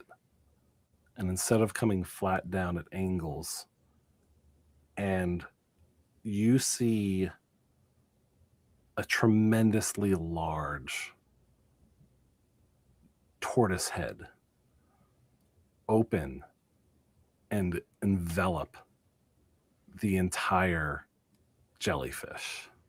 And as the jellyfish it looks like it's about to be consumed, you hear the acolytes all of a sudden scream in terror as they realize that this thing is coming down and this thing is being hunted by something. And they begin to run, but it is too late because this thing brings the jellyfish directly through the dome. And it falls about 500 feet.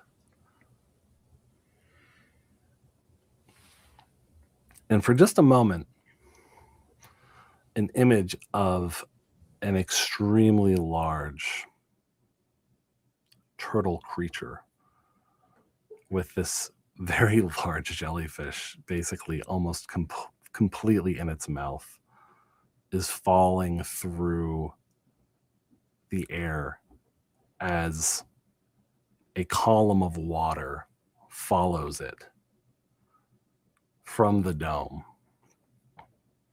And you hear like a mighty rushing of water as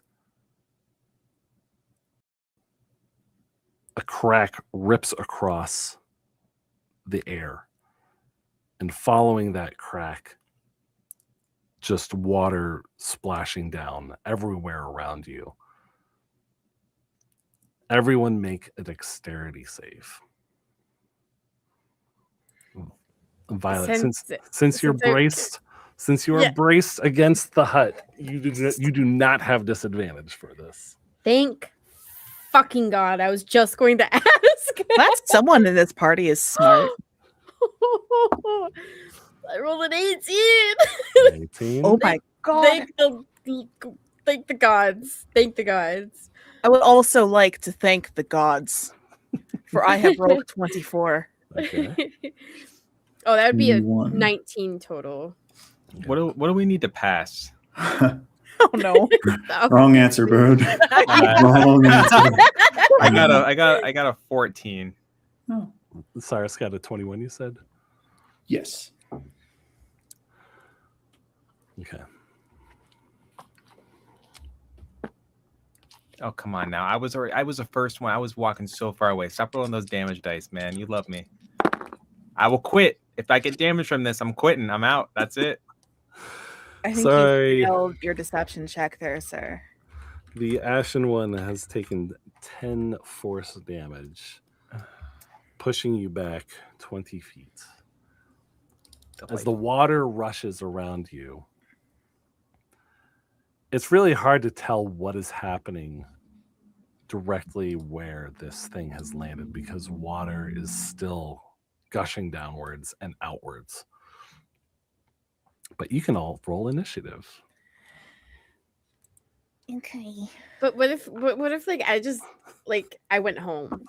I just left Seagate and I went home. What Look, if? If there was a way for us to leave Seagate, Cinder would probably have done it already.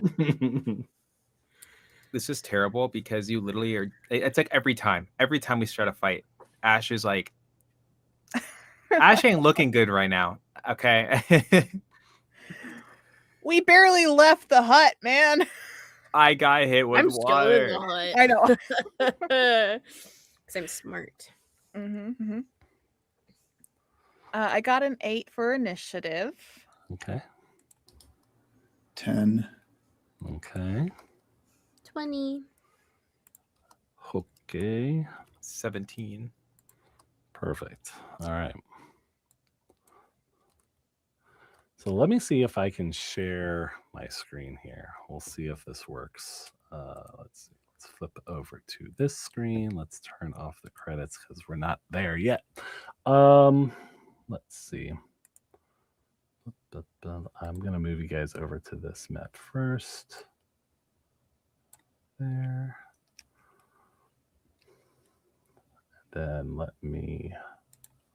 Oh, what the what? What is that?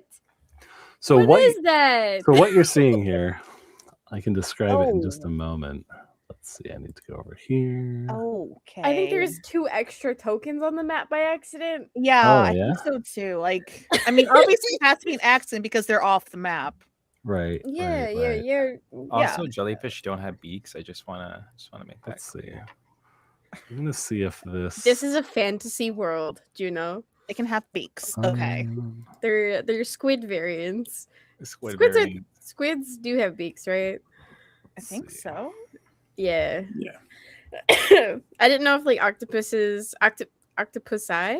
Octopi is octopi. Okay. Let's not get ourselves banned from the internet just yet.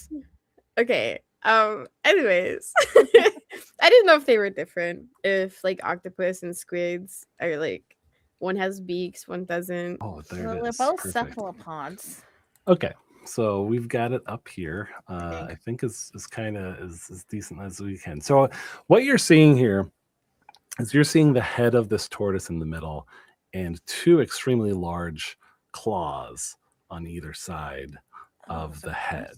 Yes, those are claws. So Oh, that's a big turtle. it's a big turtle, and you don't really see like the majority of the body is actually kind of like not directly in your view because the gushing water. It's just real big.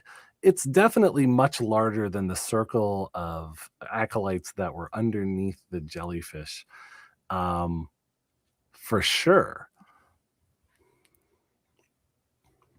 This is why we can't have nice things, Jubs. As this thing is kind of like getting itself up from this fall,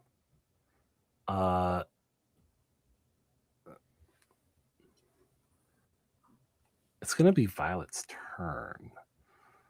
Okay, well, top of my turn. Question actually, do we still have the Hero's Feast?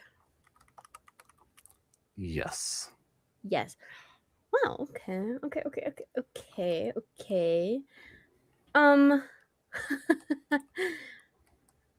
Like usual, like I always do. I am going to go ahead and give a good little casting of Bless on all of my party members except for myself. And then I step out to do that. I once again, cleric can't really do anything else other than like cast a spell and be done.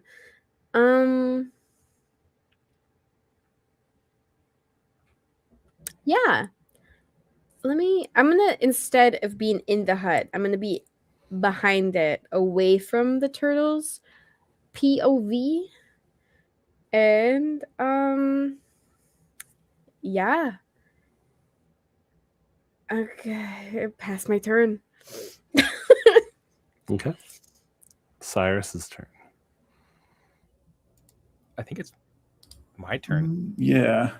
I got a I got it. 17. Oh, you're right. Ash, you are correct. Thank you for catching that.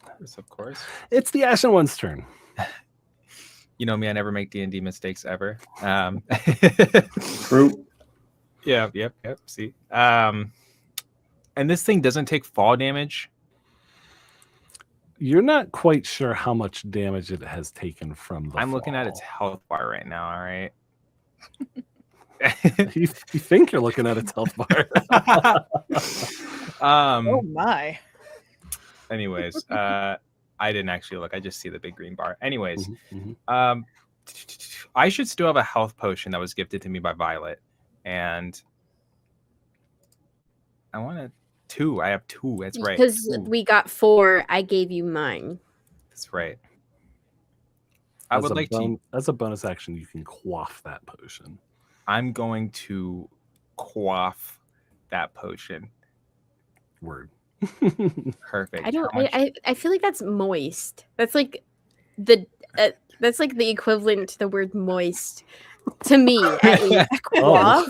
Oh, Don't I'm say not- that again. Don't say that Oh, again. now How do it's I- made even more. How do I determine its It's efficacy. effects? Yeah. Oh, I can't look in my window It's, because No, you're showing us everything right 2d4 now. plus 2.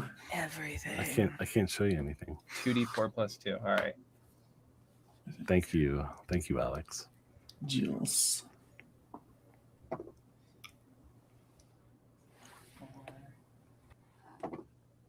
2 4s. Okay.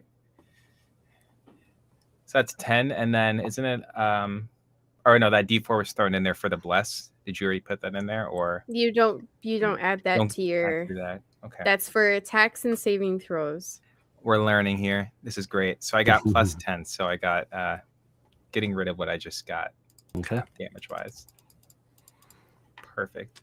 I have now that I have quaffed that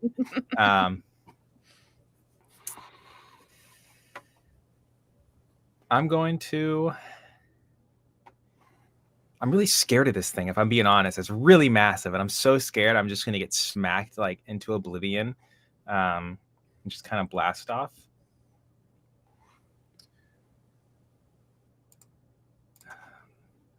Thinking. We're thinking. And we're still thinking. I'm going to use, I'm going to go to the apparition state. I'll do that. I'll use my action, I believe, for that. Okay.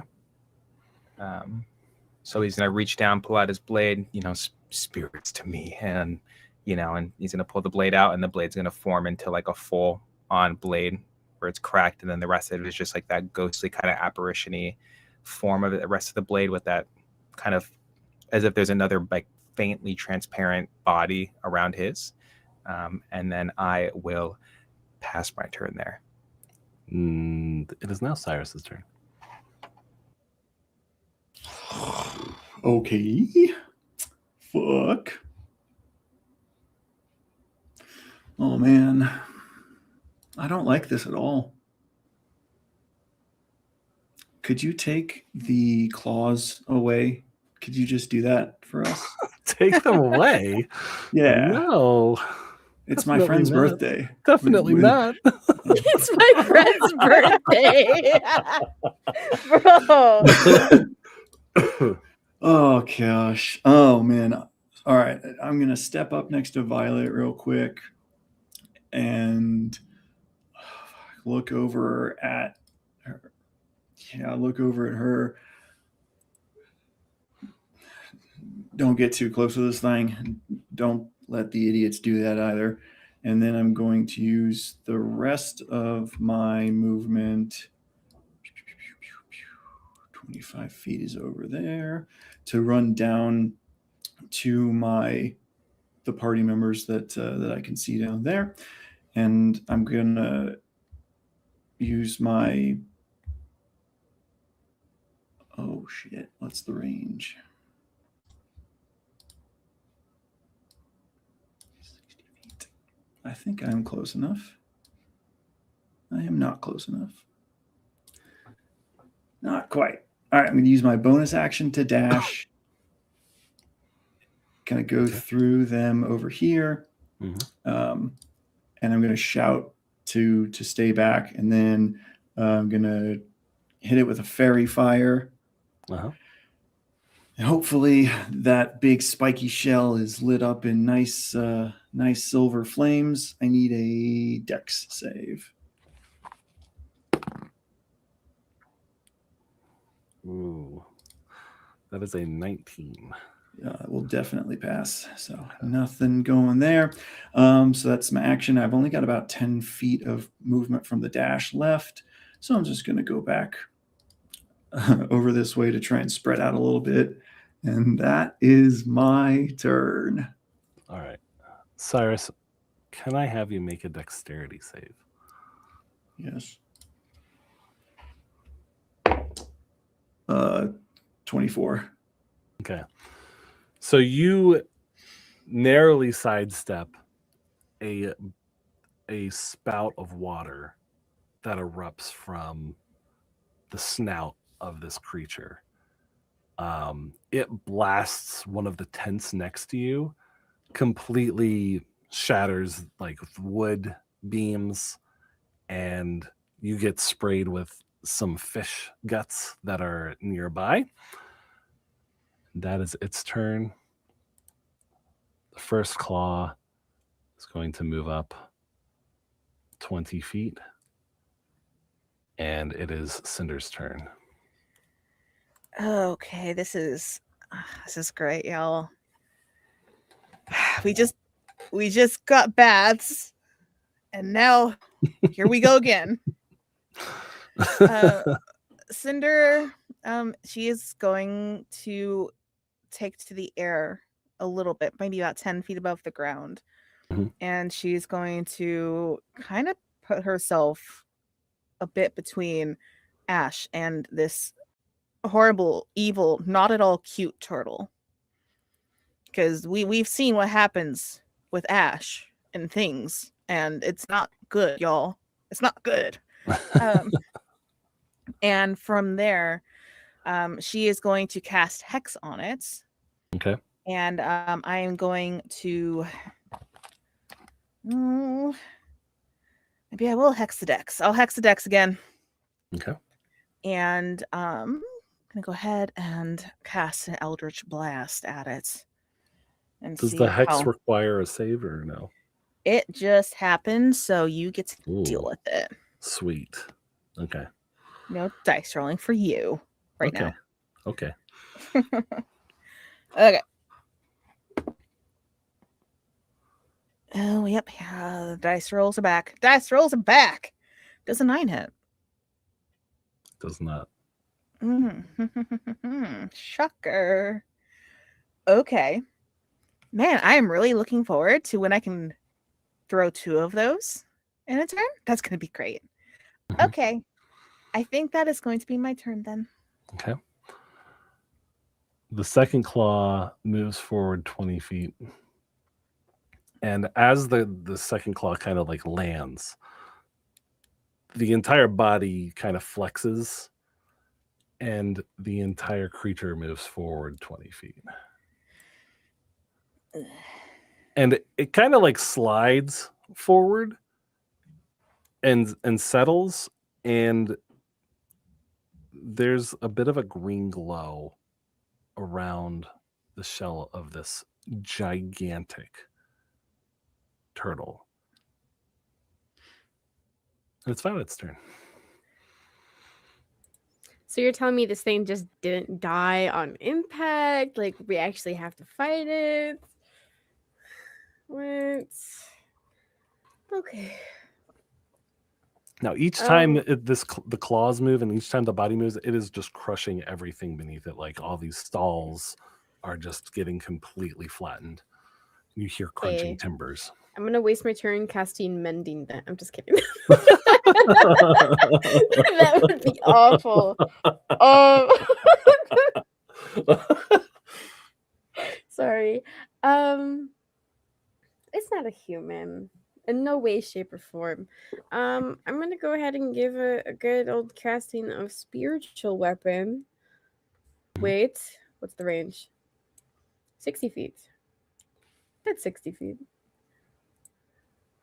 I'm gonna move forward 15 feet though, so I can be in range of my stupid party members who are stupidly too close to this thing. Yeah, spiritual weapon, right at its head. It takes the shape of my amulet again. Okay. Oh yeah, that's right. It attacks right away. Oh my gosh. Okay. 16 to hit. That's a hit. Oh my god. Oh my god. Okay. 28. Sorry guys, I don't usually attack. 4. Oh my god. I'm sorry. I feel so slow. 4 plus 5. 9. 9 points of force damage. And is that to its face? I'm smacking it on its nose. Got it. Bad boy. Little boop. Little. Yeah, yeah, little compared to this fucking thing. Yeah. Oh my god, I'm so scared.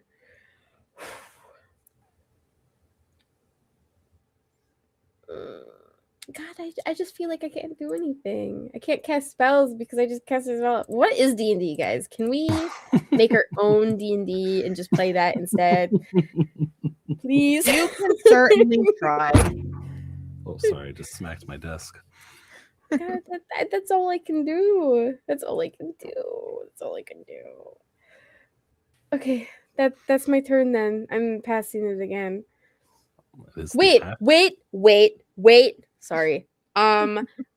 As my action, I want to look around and I want to see if there's like anybody standing on a villain on a roof that's like giving villain vibes. That's like, oh yeah, this is what I've done. Make a perception roll. Okay, that's not bad. Not bad either. Okay, perception. That is a 17. You don't see anyone standing on any rooftops, but you do see some of Kirk Talos's guards running from the north to the south about 200 feet to the east, like through buildings. Like it looks like they might be trying to flank this thing. Oh my gosh, I have super sight. Okay. All right. There's nobody that's giving off villain vibes or anything. Not at the moment, no. Not at the moment. Okay. Okay. Yeah, I'll pass my turn now. All right, it is the Ashen One's turn. Make way for greatness. I'm going to use my Apparition Greatsword. But first I gotta get nice and cozy with this thing. So of course it's so much closer. I agree with Alex too that we should get rid of these little serpent hand things. I don't like it. It makes it so unapproachable. Like I almost just want to flee. But I'm going to, let's see, 5, 10, 15, 20. Perfect. I'm going to move right here. Okay. And I'm going to use my Apparition Greatsword. Ooh, nice. So that is 23 for to hit. That hits. Yeah, I would hope so. Otherwise, I would cry. Perfect. And there had been 2 spells. Let's see. So then that's 6. So 15 points of damage. All right. This is the part where you say, how do you want to do this? No. So this thing does have a reaction to you stepping from 10 feet to 5 feet away from it. course it does. Wouldn't It's it? going to lash out at you. And it hits, I believe it hits on a 17. Yeah, of course it does. Unless you want to give me an armor class of 17 or 18. No.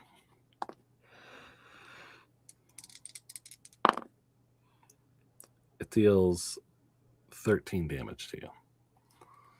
13 damage? Why do I even do anything with Ash anymore? Oh my gosh, man. Some hero he is. No wonder Zinrael was like roasting him. Oh my gosh. Oh, I am not looking good. Ash is going to stumble slightly before catching his stance there again. He's not necessarily ready to go down, but he is not looking 100%. Okay. I really don't want to use my other potion. That's like 2 potions. It's like a potion a turn. That's not a good pattern. But I think he's gonna use his other potion. Okay. So I'm gonna roll that again because I would rather not be a hindrance on my team. Okay. I say that looking to Alex because I don't want Alex to have to come save me or be. Do I don't you know still who this have? Alex or B individual is. Do you still have your max hit point from the feast? Should. I did, but I had already been a little low, but it wasn't dangerously low until we started getting water damage and this damage. What did you take damage from? Did you long rest? Yeah. We Yeah, long you rested. We long rested after the Squirrel Hut, and then that was yesterday. So you should be Yeah. at that full max plus whatever the 11 I think it was from the. Did From you the not hero's long feast. rest? I swear there was something I did it because I've been pretty on top of my stats. Don't give me the judo. Now I'm crying. Juno. Right? Now I'm gonna get a DM and it's gonna say, Juno, you idiot. Oh no. I swear I took damage from something beforehand. I honestly can't think of anything. Like, just the water. Just the water. All right. Well, now we know why Ash is going down every 5 minutes. This is a first time. It was. I mean, if first you time. want to kill your character, Oh no. There's I other don't ways. want to kill my character. I like my character. I haven't even revealed everything about my character. I just even starting this today, I was like, I know I took this damage like reasonably. Well, what do you want me to do, Hubeli? Do you want me to keep it like this and just call it player error? And that's the fault. That's what happens, or am I going to math and start at the beginning and subtract everything that I took? Well, right now you should be at full HP -2 because of the Hero's Feast. -2? Yeah, because you took 13 damage and you had 11 temporary hit points, so you'd be at -2 of your full hit points right now. Gotcha. Yep. Okay. Yep. I can do that. So no need to take the health potion yet, I don't think. All right. I do these so that I can test your guys' knowledge on the game. Specifically, there wouldn't have been much of a reason to take the first health potion either. Then, if you were full, we weren't going to mention that, and then you give brought this it up. man his health potion back. Yeah, this is like I said, I'm here to test the game to help players learn. It's my job, specifically Alex, who has been my angel on my shoulder, just like, hey, dumb fuck. More times than I like to admit. But anyways, okay, not taking the potion. I don't want to give this thing a reaction if I back away. And I also have this bottle of whiskey that I kind of want to throw at it. I originally took it for Cyrus because Cyrus is our resident alcoholic, and he needs that from time to time. But I almost want to like throw it on it and then back away while Well, Cinder burns it. You could definitely you could just back away because it's already used its reaction to bite you first. I'll do that then. That's the smartest thing to do for the Ashen One. Okay. I'm just going to back away. So I moved. I think you moved about 15 feet. Right. Yeah. Yeah. That looks good. Looks good to me too. And then that's going to be it. Okay, Cyrus, you are up. All right. This is terrible. Oh boy. All right. I'm going to rather reluctantly pull out my rapier. I'm gonna run in, so it's about 15 feet, and see if I can't get a little stabby going. Mm-hmm. Man, I really wish that fairy fire had worked. Oh, that's a 25. That'll do. Ready. Gonna put a booming blade on that. Ooh, that's not a lot though. That is only 7 piercing damage. Okay. And then I'm gonna use excuse me, I'm gonna use the rest of my movement to step back about 15 feet. Mm-hmm. And actually I'm gonna use my bonus action to dash and go another 15-ish feet back because this guy is really scary. Okay. And I don't want him to eat me. And that is going to be my turn. Okay.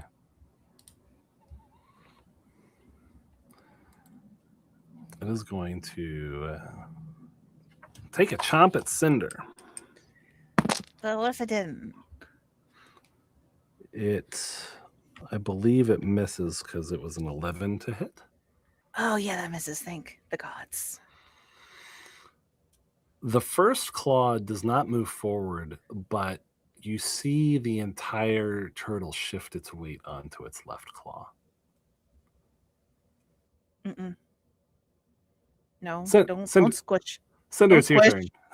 It's your turn, Cinder. Okay. Looking down from the map, Mm-hmm. our left or this one? Yeah, that one. That one? Yeah, That's where that's the one where it shifted its weight to. Yes. 2. Okay. Well, even still, do not want to get the squish. No, thank you. Cinder is going to kind of back up a little bit. She had some instant regret as soon as this turtle had moved forward earlier. Mm-hmm. She realized, wow, that's dumb. This is huge. Why would I do that? It's even huger now. It's so up close. So yeah, she's going to back up. Okay. And she is going to attempt to cast guiding bolts on this creature. Okay. And she is going to kind of hurl an orb of kind of looks really pretty and sparkly. It's kind of like white with some little flecks of gold sparkling there, but there's also a few flecks of red. Mm-hmm. And she is going to launch that at this thing and hopefully hits. Okay, hold on. I can't see. It's too dark. Oh my fucking god. Natural 1. The curse persists. And that was a spell slot gone. Roll another I don't want to, Jubs. No. attack roll. No. No, Jubs. Jubs, stop Make an- this. Make another attack roll. I don't Yeah, want so to. I don't think we want to travel with Cinder anymore. This is what she was saying. It's a bad idea, y'all. Jesus fuck. 17? Roll a d6.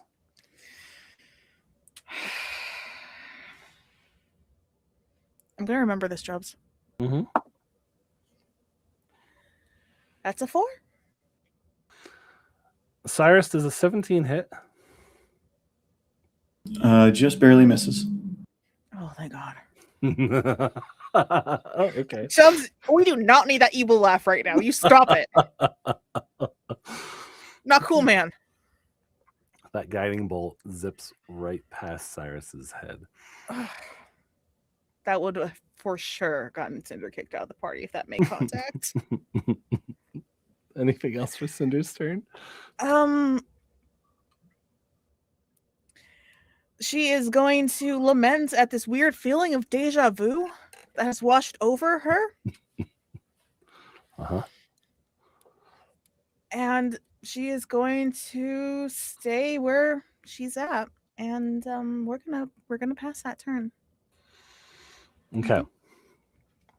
The other claw lifts off of the ground and sweeps in front of the turtle. Ashen One and Cinder make dexterity saving throws. Oh, come on. It's not far enough? If you guys like get grabbed, you're grounded. You're grounded. You can't ground Cinder. As the mother of the party, quite literally, you're grounded. Only the I sewer thought- water can ground Cinder. I thought Cyrus was the mother of the party. Mother, Wait, as wait, in I wait, have a son. Bless. 21. Does a 13 work? Is a Oh, you're 13 so what you cooked. rolled? It could be. It might not be if you tell me it's a failure. 13 would be a failure. Okay, we're gonna do a thing. Cinder is going to channel her favored by the gods and attempt to not have that remain a failure with a 13. Okay. That allows me to add 2d4 to the roll. I think did you also use your bless? I did. Yeah, you. I guys are did. best, though. Okay. I did. It's been a day. Okay, so now it's a 19. Does a 19 hit? A 19 passes. Good. I know I'm still getting something, but I don't want the full thing. So you both take 8 damage. Okay. And the turtle kind of like hulks, like as it swipes its claw and just sprays like dirt and gravel at you. You kind of take you don't get hit full force with the claw, but it rights itself and kind of lands on both claws again, and it is even. At the end of the round, you hear the twang of a bow from the east, and a black arrow shaft made of oak embeds itself into the right claw of the turtle, and it just kind of like goes in pain. And it is Violet's turn. Is there familiarity with that arrow, as in like the sea aslet sentinels on his way? Doesn't No familiarity. Okay. not necessarily, no. What about Helen? Actually, everybody everyone make a history roll real quick. It's gonna be like the gods have come to help us. Yeah, how come it didn't groan when Imagine. we hit it? Yeah, what the fuck? I got a 15 for that history. Okay. I got an 18. Okay. I also got an 18. Oh, big rollers out here. Except for when I'm attacking. Oh wait, no, I have disadvantage. Hold on.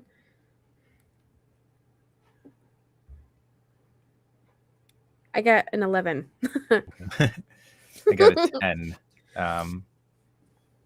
Yeah. Did you add your D4?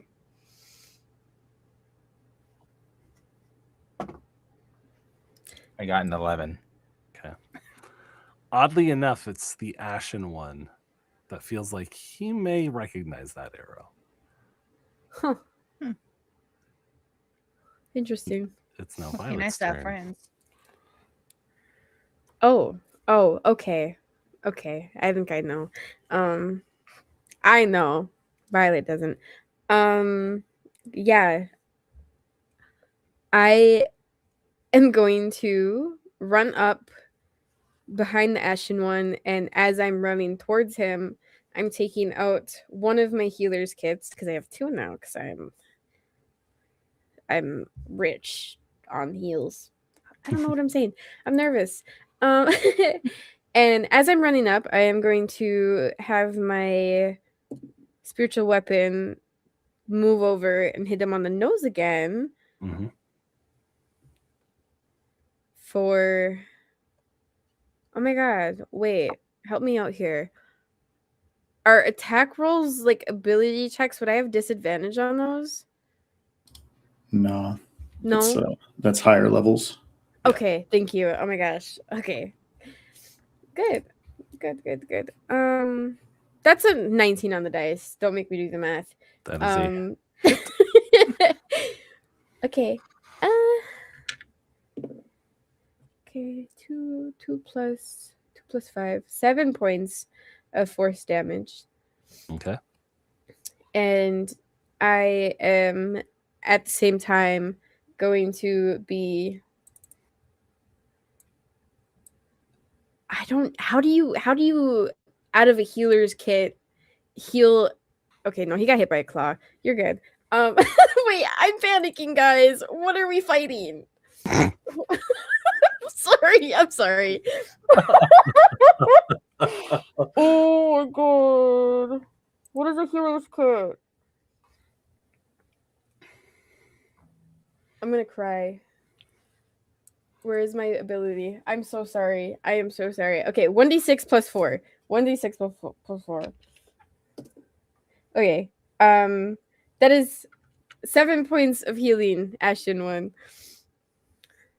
And I am going to back up 10 feet because that's all I had left, I believe. Okay. And I'm Anything going to else? pass my turn. No. All right. Can I shit my pants for free? Sorry. I'm so scared. What is this?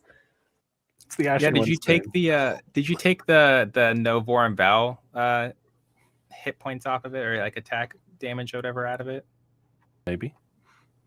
Mm. It's the Ashen One's turn. Oh boy. I'm going to, apart from cry, gosh.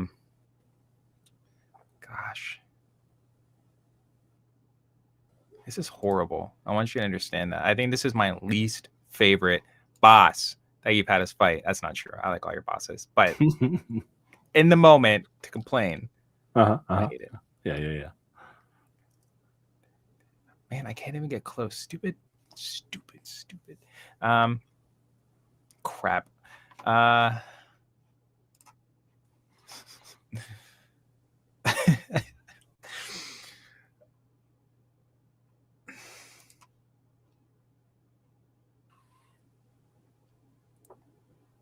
Fuck.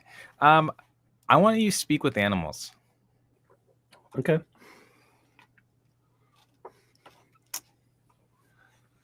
Because you know what? I lied. I want to kill this thing. I'm too scared. Okay. So I'm gonna go back within its hit range for its reaction. Just tell me what I gotta do. If you're gonna attack it, go ahead and attack it. Oh, beautiful. Look at that. Saving it just for me. Ooh. 16 plus so many windows and tabs. Perfect. Okay, 22. Does a 22 hit? Yes, it does. Beautiful.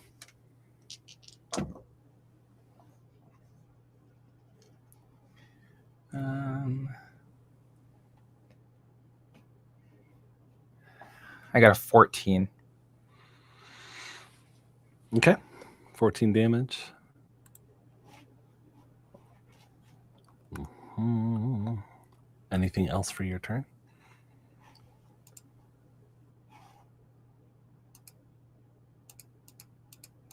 I'm gonna go ahead and say, can I take a? Is it possible to take another look at this arrow this turn? I'm assuming not. That arrow? Yeah. Or like Um, look in the direction it flew from and see if I see anybody. make a perception roll. Yeah, give me that perception roll. Let's see. Come on. Escalators, escalators, escalators. What the fuck? Let's see. What did we get? Heels. I know, that's what I'm thinking. Eels. It's not terrible. 17.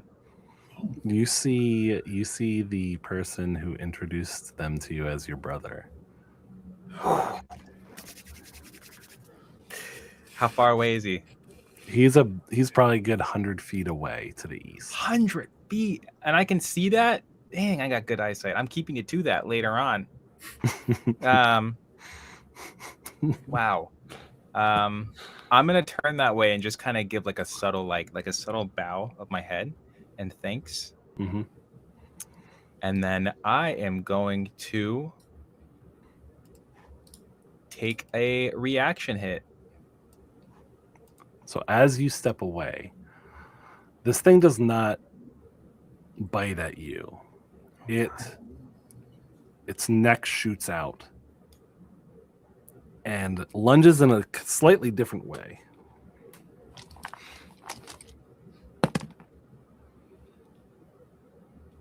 Does a 14 hit? I don't think so. Me? Yeah, does a 14 hit you? Just barely. It reaches out and engulfs you in its mouth. Oh fuck. Grounded. Grounded. Grounded. Why you gotta drag me in there, man? Chubbs is having way too much fun with this. Yeah. Hear it. You are surrounded by bits of undigested orange jellyfish right now. You know, we had a discussion, Hubelio, about something I would try not to do during this session, and it's very tempting because that would be very beneficial in this moment. And Hashtag no spoilers. I know. You take 5 acidic damage. Oh, 5 acidic damage? I'll take that. Thank you. Wait a minute. And you are grappled. Actually, go ahead and you can make a strength saving throw for this to see if you are grappled inside the mouth. I think I will. I'm sorry. There's a lot of things happening at once. I needed to check something with the with the acidic. You know what? It's okay. What do I need to pass for the strength? It's a 20. There. That doesn't look. I have to pass a 20 for the strength? That's what it rolled.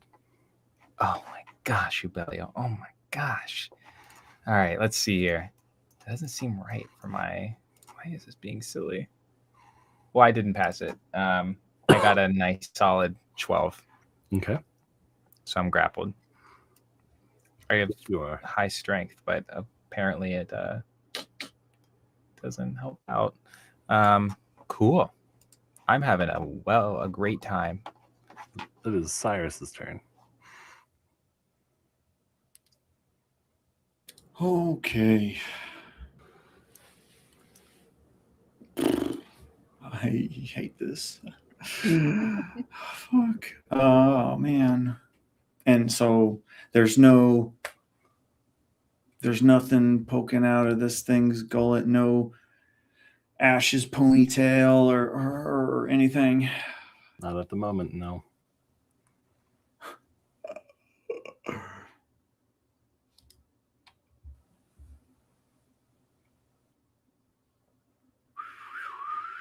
Man, I really don't know what I can do other than be an idiot. So I'm going to be an idiot, and I'm going to rush in at this thing, and I'm going to try and just jam my my rapier into this thing's nose and see if I can't get it to, open its mouth up and everything. Yep. Oh, that's not a 6. That's a 9. Okay. 16 total with the rapier. That's a hit. Okay. And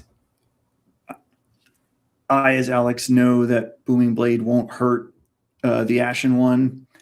I don't think Cyrus does, so I'm not going to do a Booming Blade, even though I really want to. Mm-hmm. That is going to be not a lot. That's going to be another 7 piercing damage. Okay. And that was all of my movement. Make a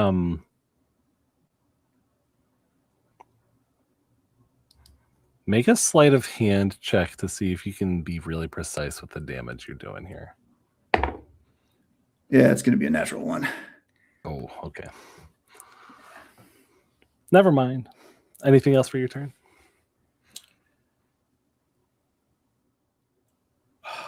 I'm going to use my bonus action to dash without a disengage. Uh-huh. And just go back over here and just try and hit and run this thing down, and that's gonna be my turn. All right. The first claw is gonna move up 20 feet. And the turtle is going to try to swallow. I'm sorry, what? Ashen One, make a strength saving throw. I hate you. I love you. I really do. But this is terrible. I did not sign up to get bored in this episode. Okay. Oh, man.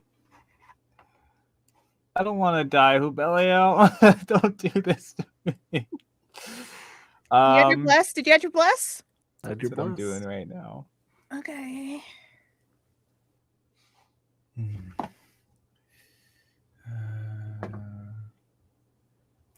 It's a 14.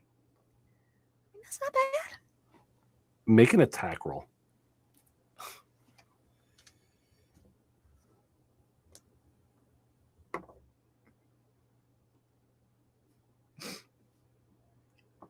Does a 6 hit? It does not, but you hold on to this tongue as the whole head tilts back and tries to swallow you. You do not go down the hatch yet. Ugh. It's Cinder's turn. Okay. Okay. That was a lot. All right. Okay. That's fine. I'm totally prepared for what I had in mind to do now and everything. It's fine.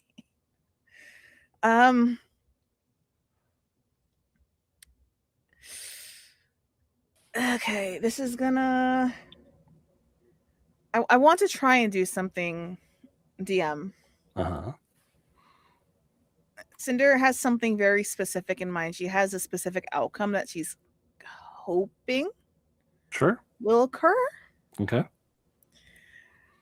Cinder is going to attempt to cast Sacred Flame specifically in the turtle's nose. hoping, just hoping, by some grace of the gods, which I cannot use again, that it will sneeze. I don't know. That is going to be a dexterity saving throw, which it will have disadvantage on because Hex is still active. Okay. And I did check to make sure I still had concentration on it, and I rolled like a 26 or something. I rolled good on that. Hex is ability checks, not saves. Oh, stop it. Its dex saving throw was a 13. Oh, okay. It failed by a smidge. Okay. So it's going to take 1d8. It's going to take a grand total of 3 points of radiant damage plus 3 points of necrotic damage because of the hex. Okay. Does it sneeze? It does not sneeze. God damn it. God damn it. Okay. All right. Plan B. Much less intelligent plan B. Cinder is going to fly onto its snoot, Okay. and she's going to start being an irritant. Okay. And I think that's going to be her turn. All right. So claw number 2 is going to move up 20 feet.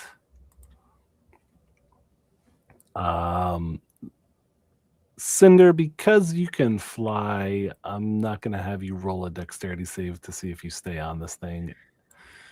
But You're you much move more up. generous than I would have expected. It moves up. And you see 3 more arrows sail through the air from the east. 2 of them bury into the throat of this creature.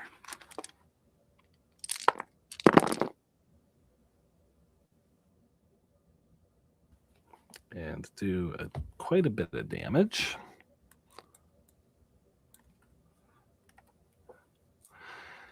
Now, in the distance to the south, you see about 70 feet away from this creature on the other side, you see Kirk Talos' guard forming rank. In the midst of the rubble and debris of this thing's landing. And it's Violet's turn.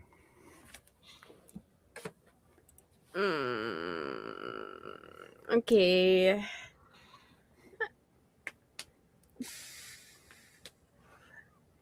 Guys, can a turtle speak common? There's one way to find out. No, I'm not an idiot. I'm not trying that. Okay. Yeah, I'm gonna hit it with my spiritual weapon again.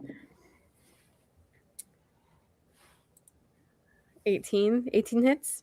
Yes. Okay.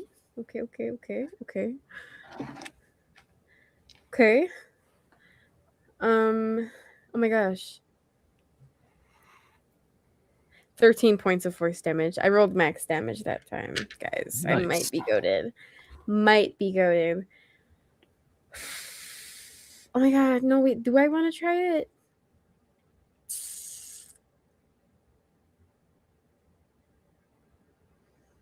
Yes. No. Oh my god, wait, no, that's not concentration. We're good. I'm like fighting with my brain right now, guys. I'm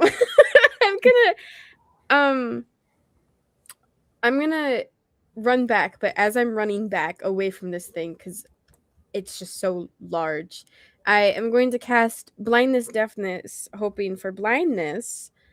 And I need a constitution. Oh, it's probably got some good ass constitution too. Constitution saving throw. Okay.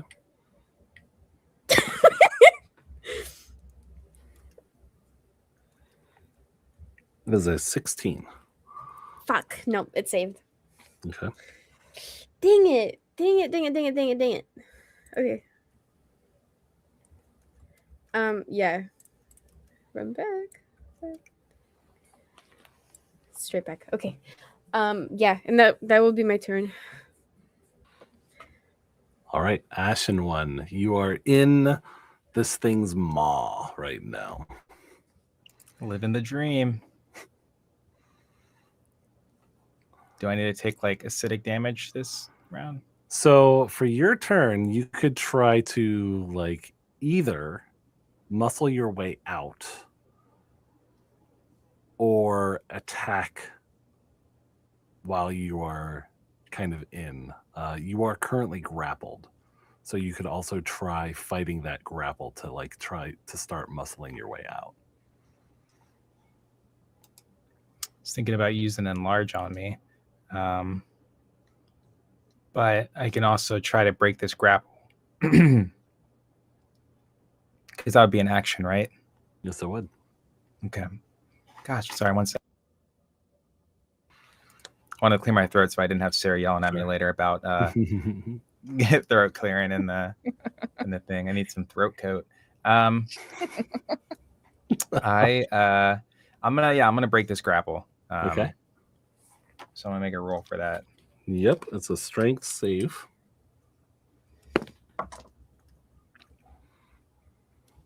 What'd you get there? We got a 15. Ooh, I got a 20. All right. So you managed to get this thing's mouth kind of like cracked open and free to the point where you can probably lunge and dive out of this thing's mouth. And that's because I mean, I want to get out of this thing's mouth. Don't take this the wrong way. I'm not trying to stay here, but I use that thing to get out of the grapple of the tongue, not to pry the mouth open. So you're allowing me to do that all in one go? So what we'll say here is that you can get out of this thing's mouth, but for you to move any further than just 5 feet away from it, it will have a reaction if you try to move further. Fuck, I'm gonna get eaten again.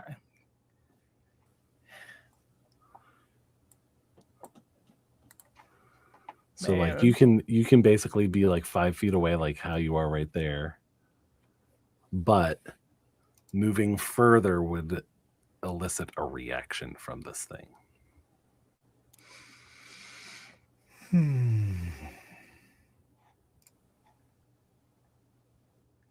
Well, I don't want to be in this thing's mouth. So if I get eaten again, I get eaten again.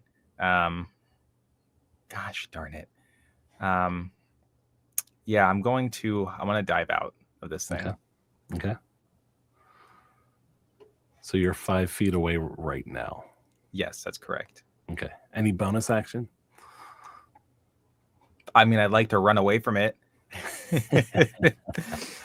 Apart from that, no, I don't think so. Okay. So it's going to be it's going to be Cyrus's turn next.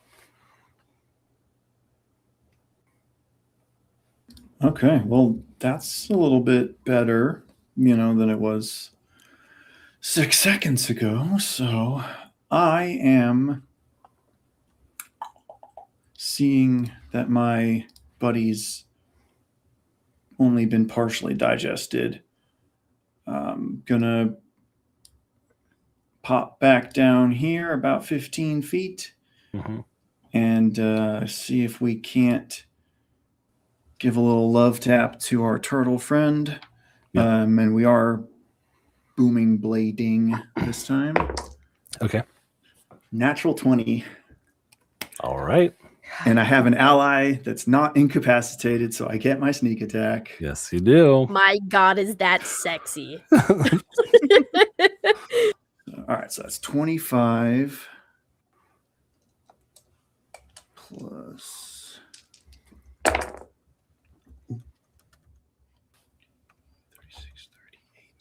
38. 38 points of damage. 38 points. Okay. And you said that was a booming blade attack? Yeah. So it's going to have a reaction to being hit this hard, and it is going to stumble back 5 feet. Okay.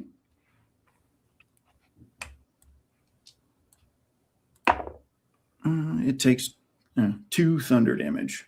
Okay.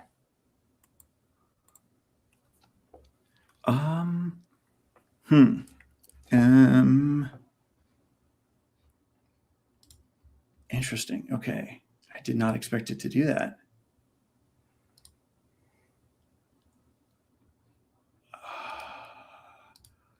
I am going to look over at Ash and encourage him to step back, and then I'm going to step back using the rest of my movement, which probably won't save me from when he punches me in the face, but I'm going to give it a try anyway. So when you step back, it is going to lunge out at you to bite. Okay. But it's only going to swing at a 15. We are good. Okay. All right, it is the turtle's turn. Okay.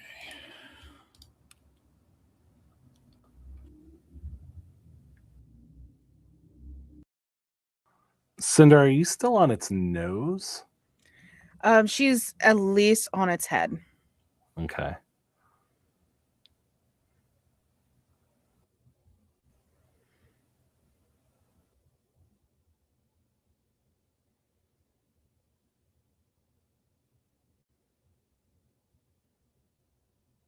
Cinder and the Ashen One, make a dex save.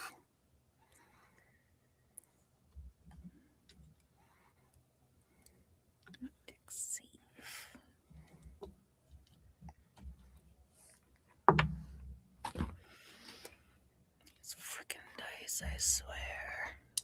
I got an 18. Okay. My dice continue to hate me. That is going to be an 11.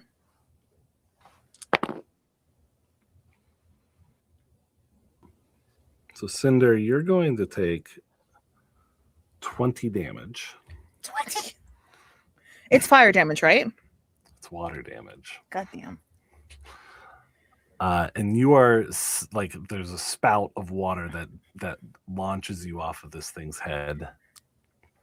Let me roll for concentration real quick. Sure.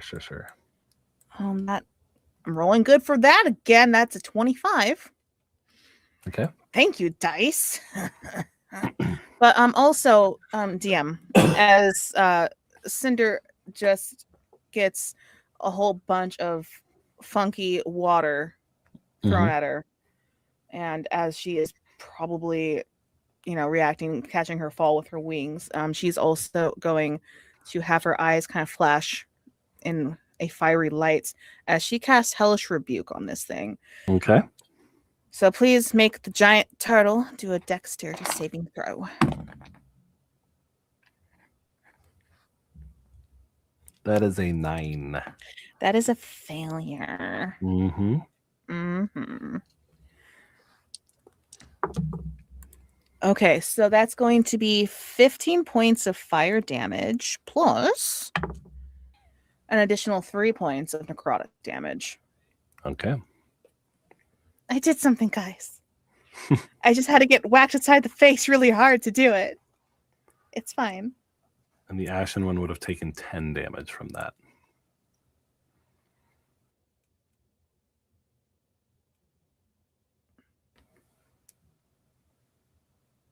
Let's see. Okay. And the claw on the left is going to shift. It's going to shift its way to its left claw again. And it's Cinder's turn. Okay. Cinder is going to launch an Eldritch Blast at it. Mm-hmm. And she's actually going to... Okay, hold on real quick before I say this. So I just want to make 100% clear. We have, 3 kind of entities on this board that are doing stuff. They are connected, but they're different, but they're also not, but they are. When I cast Hex on the turtle, that's all the turtle, right? Yeah. Okay, cool. I'm going to Eldritch Blast. Specifically the leg that is currently supporting all of the weight Okay. of the turtle as it's preparing to fuck us up again. Sure. I rolled okay. That's a 22 to hit. That is a hit. Oh, God. Okay.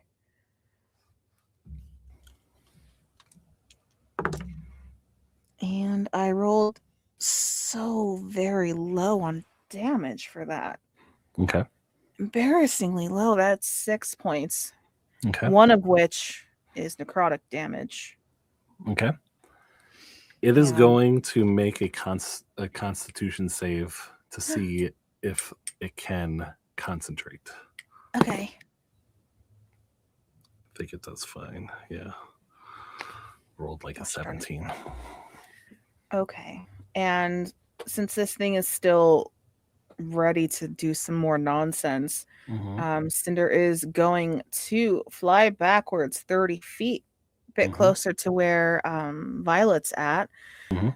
because not looking super awesome. A little roughed up, some ruffled feathers for sure, and I'm going to end the turn. Okay. That right claw is going to swipe out at Cyrus and the Ashen One. Please make dexterity saves.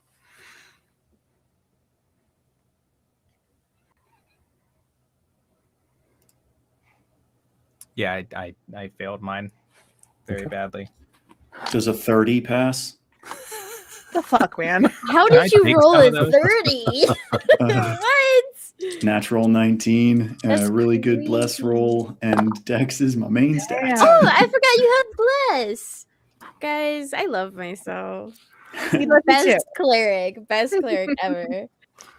The Ashen One's going to take 18 damage. And Cyrus is going to take 9. And the Ashen One is going to be knocked back 10 feet. I actually like that part.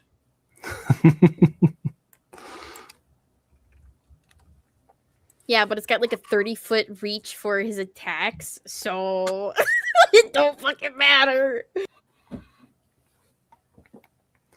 So 3 more arrows get shot out at this thing from the east.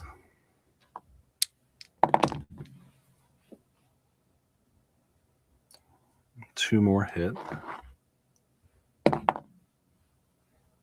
Deal a little bit more damage. And it dies. Huzzah! We did it. Huzzah! Yeah. And you see that this line of guards are now fully formed, and they throw a volley of spears at this thing's backside. And about 20 of them miss, but 10 of them hit. And it's enough to get this thing to spin around. It is no longer facing you. Yes! And it looks like it is going to chase these guards. And you see Helen banging on another alarm bell. And it looks like they're trying to get its attention. And we're going to exit combat here. Oh. Because it's no longer focusing on you, it has turned its focus to the guards. And it looks like it is starting to approach them. And they begin luring it away from the center of the city towards the outskirts. So we are going to flip over here. And they they manage to lure it out of the city.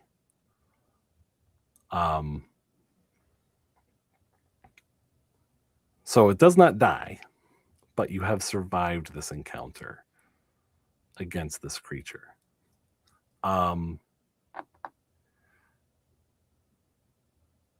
While they are doing it, like you have an opportunity here to catch your breath for a moment. Violet's not going to catch her breath. I have taken it upon myself to write down the damage people are taking. Ash is not okay.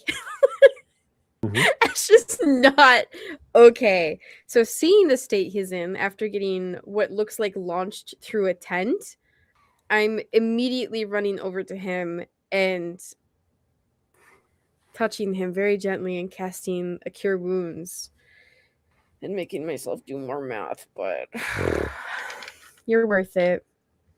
I'm gonna roll the Aw. ducky die for you. Yes. Oh, 7. 7 plus 5. take that. 12 plus 3. 15. 15 points of healing. Wow. Damn. Huh. Life cleric. I may not be a life cleric, but I would also like to cast Cure Wounds, but upon myself. You specifically. selfish. That's fine. You can say whatever you want. That's all right. That's all right. We need to get you some like custom Nime like themed dice. That'd be kind of neat. They're all cursed already. Don't you Yeah, get but like it? but like They'd red, be and it extra has cursed. like red and it's like some sparkles, and you put some like black for the lettering, and then for like the 20, it's like the swirl, yeah. like the swirl Okay. for its Aside And from like the the natural swirl, one is just a big set of boobies. I was thinking more like a middle Okay. finger, but like Okay. Listen, aside from the special numbering that you guys are describing, you are literally describing some of the dice that I had to get out of my dice tray because the cat knocked everything over and it was incomplete. That I already had those dice, and they hated me then too. or they could be transparent, like, but like, you know, it could be red coloring still, and then it has like a little mini contract on the inside of it that floats around in there. Oh, stop it! I should I be a healed dice for designer. 7. I healed for 7 points, Okay. and then I took freaking psychic damage again. Thank you, team. Appreciate you. So this is kind of like triage work that you're doing as you follow this thing. It seems obvious that it doesn't seem like they're trying to kill this creature, because it's not slowing down. It's still following them as they're taunting it and poking it with spears. Yes. Okay, so the turtle has departed. Mhm. They're trying to wrangle it, hopefully back to its home where it won't murder more people. Yep. I have a little question about the landing site. Oh yeah. Sure. You're right there. Well, yeah. So now that we're no longer, fighting for our lives and everything, Mhm. This giant turtle with jellyfish in its mouth Yes. descended upon the cult at a high velocity. Yes. What's going on with that? You're wondering how many of the cultists survived? Did any survive? Let's find out.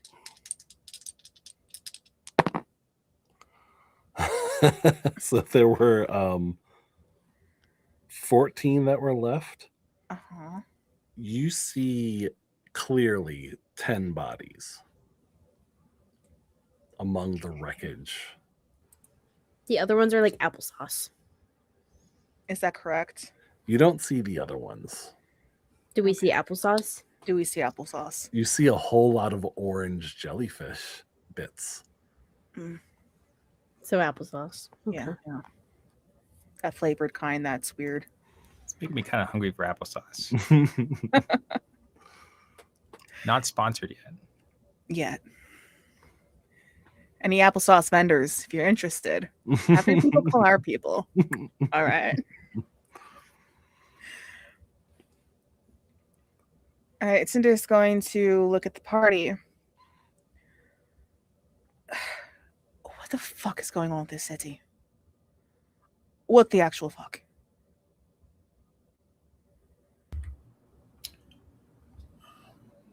So I think so. Let me kind of just orientate myself real quick. Violet is over checking up on Ash at the moment. Like I was near Ash, not too far away. Like where's like Cinder? You were like a bit off from us. A little bit, at least per the map, how we had that, but she would have healed herself, taken a look at the field of debris, and kind of gravitated back towards the party. I think even though Violet has, done the magic things, I'm gonna kind of drop down to a knee next to Ash and kind of lay my hand on his shoulder, just kind of take a look at him, make sure no compound fractures or anything like that. You all right, man? Physically, yes. I was inside of a turtle. Yeah, I'm rather aware of that. Ended up better for you than the last time one of our buddies. I mean, I know I'm the turtle, but you get the idea. Yeah, I would like a shower, and like where your hand is, you're just like, you kind of feel it now. It's just, really slimy, just like saliva, and it kind of smells, like ocean and Dead fish. Yeah. Well, yeah, I guess it would be kind of like a fishy smell for a jellyfish. But yeah. So anyways, I would like a shower, so I cannot be covered in this. That's fair, man. Fuck, let's get cleaned up. I'm gonna stand up and I'm gonna have a hand on the back of Ash's shoulder and then the other one take him by like his wrist or his forearm. I'm gonna try and stand up and lift him up with me. So just to kind of like paint the scene here, the Ashen One has like bits of like bile and orange jellyfish stuck to him, and then he was attacked with a claw attack that included like a spray of like dirt and gravel and like all sorts of like just stuff. He is covered in multiple layers of like wet then dry filth. And as Cyrus extends his hand, the Ashen One's hand kind of meets it, and you just feel like this squish, this squelching like grind of dirt and mud and pus and just detritus, all sorts of things. And you struggle to keep your lunch down a little bit as you pull them up. And you feel just a sense of, well, Euphoria. that happened. You survived. And it's definitely time to get cleaned up, but that's where we are going to leave it for tonight. Leaving with a dirty Ash. I hate you. Terrible. Terrible. I hate you. I hate you. Go ahead, log off for me. All right. Go ahead, log off. Let's roll the Oh. show a little bit. It took a second for that to process. So I think I need to throw it to Sarah if you want to make any announcements here. We're gonna let the credits roll here for a Yes, we've got announcements. Okay, announcement time. First off, hey guys, there's a cool book It's a pretty neat book. And you can track your combat encounters with as much casualness or OCD as your heart could possibly desire with this here nifty little book. And 2 lucky individuals could receive this for free. Shipping handling included, as long as you are a resident of the United States, because shipping is expensive overseas. But all you have to do to win one of 2 of these available copies is to comment on any of our YouTube videos and tell us your favorite moments of that episode. And if you're a lucky winner, we'll go ahead and we'll reach out to you. And all you have to do from then on there is just wait for this here book to magically show up in your mailbox or PO box or whatever the heck you got. Second of all, I would also like to give a quick little shout out to Project Process for spoiling us once again with bits golf clap. Thank you, baby brother. Love you. And one last thing, episode 11, I believe it was episode 11, was released today on Spotify and Apple Podcasts if you want to go ahead and catch up.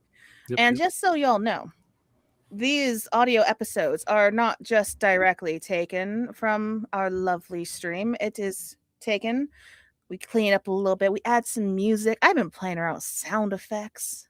Okay. It's a pretty nice audio experience. So check it out. Okay. It's kind of nifty. All right. I think that is all that I personally have.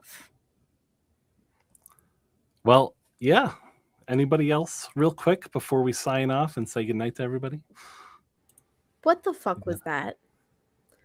That was D&D. Kaiju battle. Yeah, no, never again. Woohoo! All right. So for me and all of the Elder Childcast, thank you guys so much. And we are going to say goodnight. See you guys later. Bye, nerds. Bye, guys. Bye.